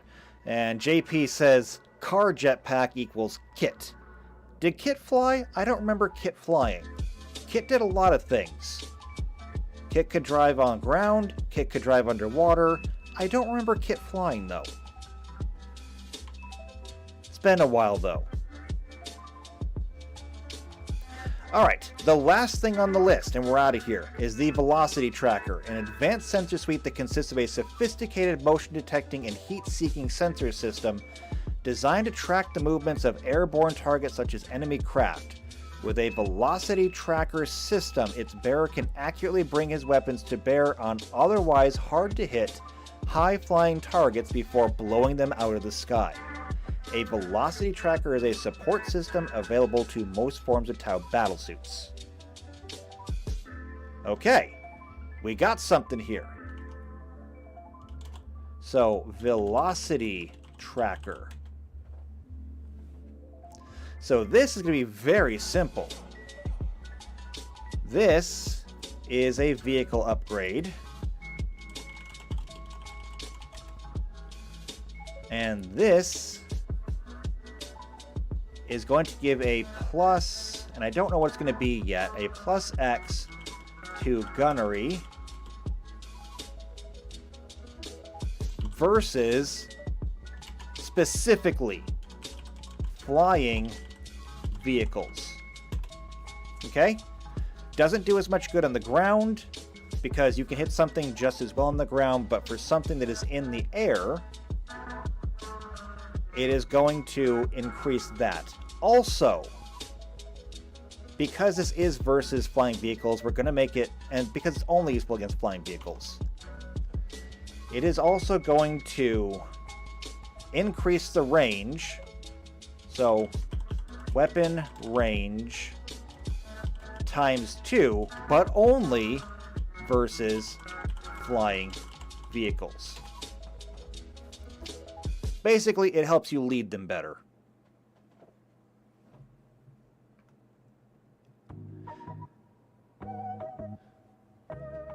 So if you're trying to shoot them down, they're probably already going to be in range, but just in case they're not. That should help. All right, there we go.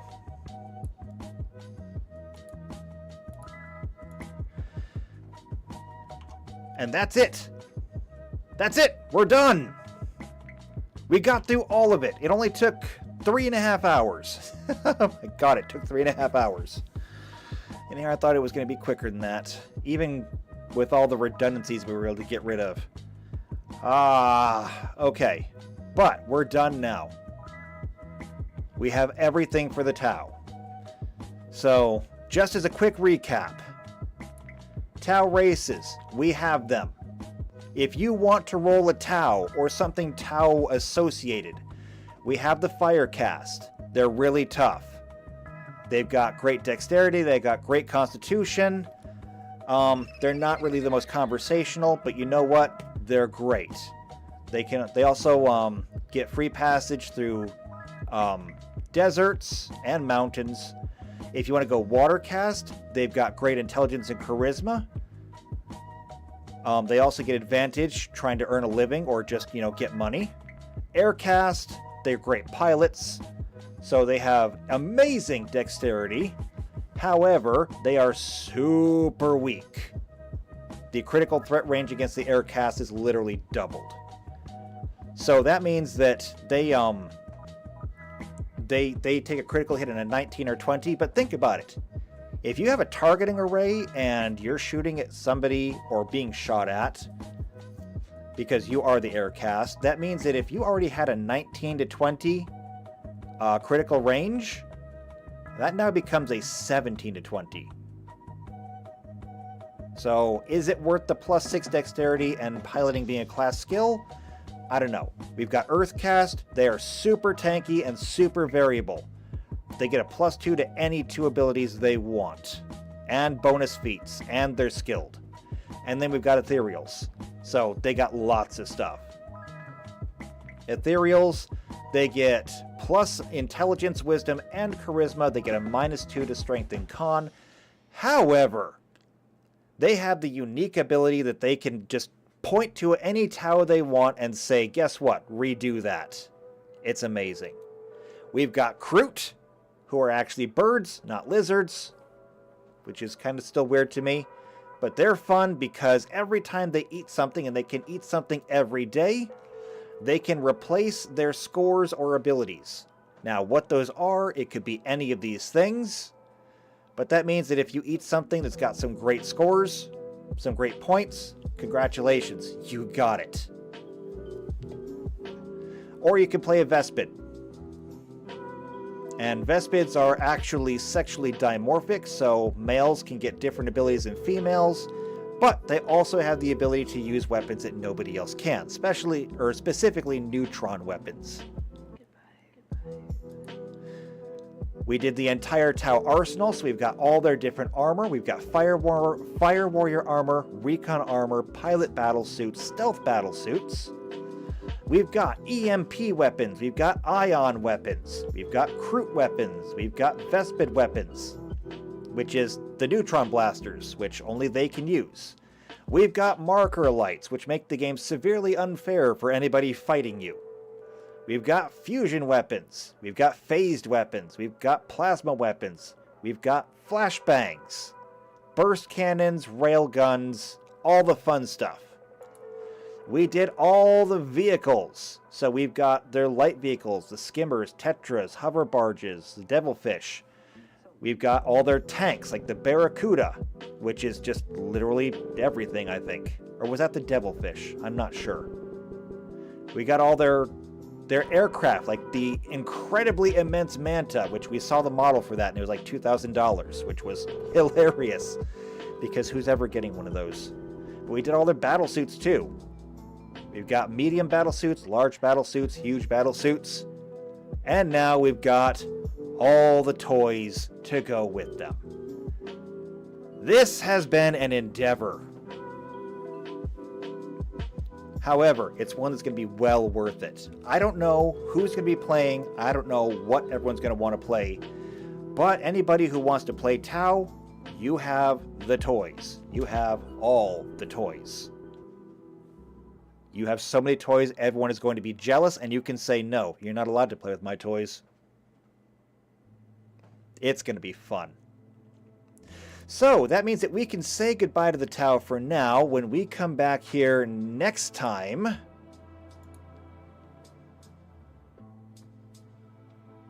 let's see. 40k wiki, does it take me back to the beginning? Yes, it does. So now that we're done with the Tau, we did the Imperium, more or less. The Imperium are just humans. We did the Space Marines, generically at least. We did the Mechanicus, except for the Collegia Titanica, but that's because Titans are... they're not... We can't really do Titans. We did the Tau. We're done with the Tau now. So that just leaves Chaos. And the thing about Chaos is that Chaos isn't really that different. A Chaos Space Marine is just a normal Space Marine, except he's a heretic. There's not a whole lot extra that they get. Orcs. No one's playing an orc. I can't have orc players. Just because orcs literally cannot play nice with other people. The same thing goes with the Tyranid. You can't play a Tyranid because Tyranid have rabies. The Necron, I'm still kinda undecided on. I've never heard of a Necron being friendly, but who knows? They revolted against the Satan. They obviously want their independence. So, maybe? I don't know. And obviously the Drukhari are right out because they're insane. So that means that when we come back here next time, we will start with the Craft World Eldari.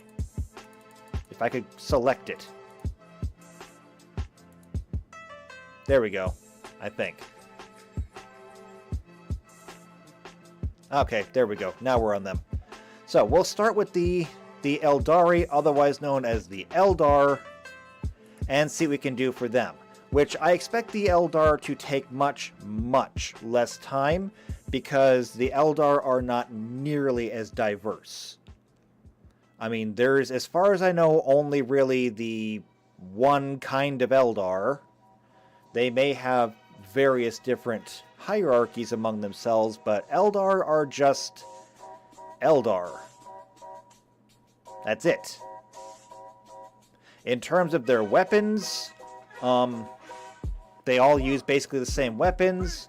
When it comes to their vehicles, they have a small collection of them, which are either aircraft, tanks, or wraiths. The only thing that they have that makes them really special, that we cannot account for immediately, is the fact that all Eldar are Psykers. And we haven't done psychic powers yet. So we'll probably do the Eldar, and once we get done with the Eldar, that will probably segue us nicely into working on the psychic power system, which we're going to need to do before we can go into the warp, because we need to have Psykers before we can go into the warp. I think we do anyway.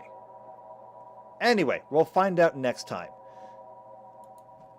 So, if you survived this, which is doubtful, but if you survive this, And if you are interested in the Eldar and want to see how they turn out, make sure you subscribe to the channel, hit the bell icon, that way you get notified when these videos come out. If you know anybody else who is into either tabletop games like Starfinder, or if they're into 40k themselves, then share this video out with them. Otherwise though, if you're proud of me, if you're as proud of me as I am proud of me, leave a like on the video. Leave comments down below. Or if you feel extra proud and really want to play with us, join the Discord because I still need more players. So join us on the Discord, come to the Behind the Screen channel, let me know what your availability is, and help me put together some gaming groups so that we can start putting these games together and start playing them. Remember, we're doing the hard work now, but the hard work is only really worth it if you get to play with it later. Okay? There's really no point to baking a cake if you don't get to eat it. We baked the cake. Come help me eat it. So, do that, and I will see you next time for the Craft World Eldari. It's going to be a good time. And until then, take care.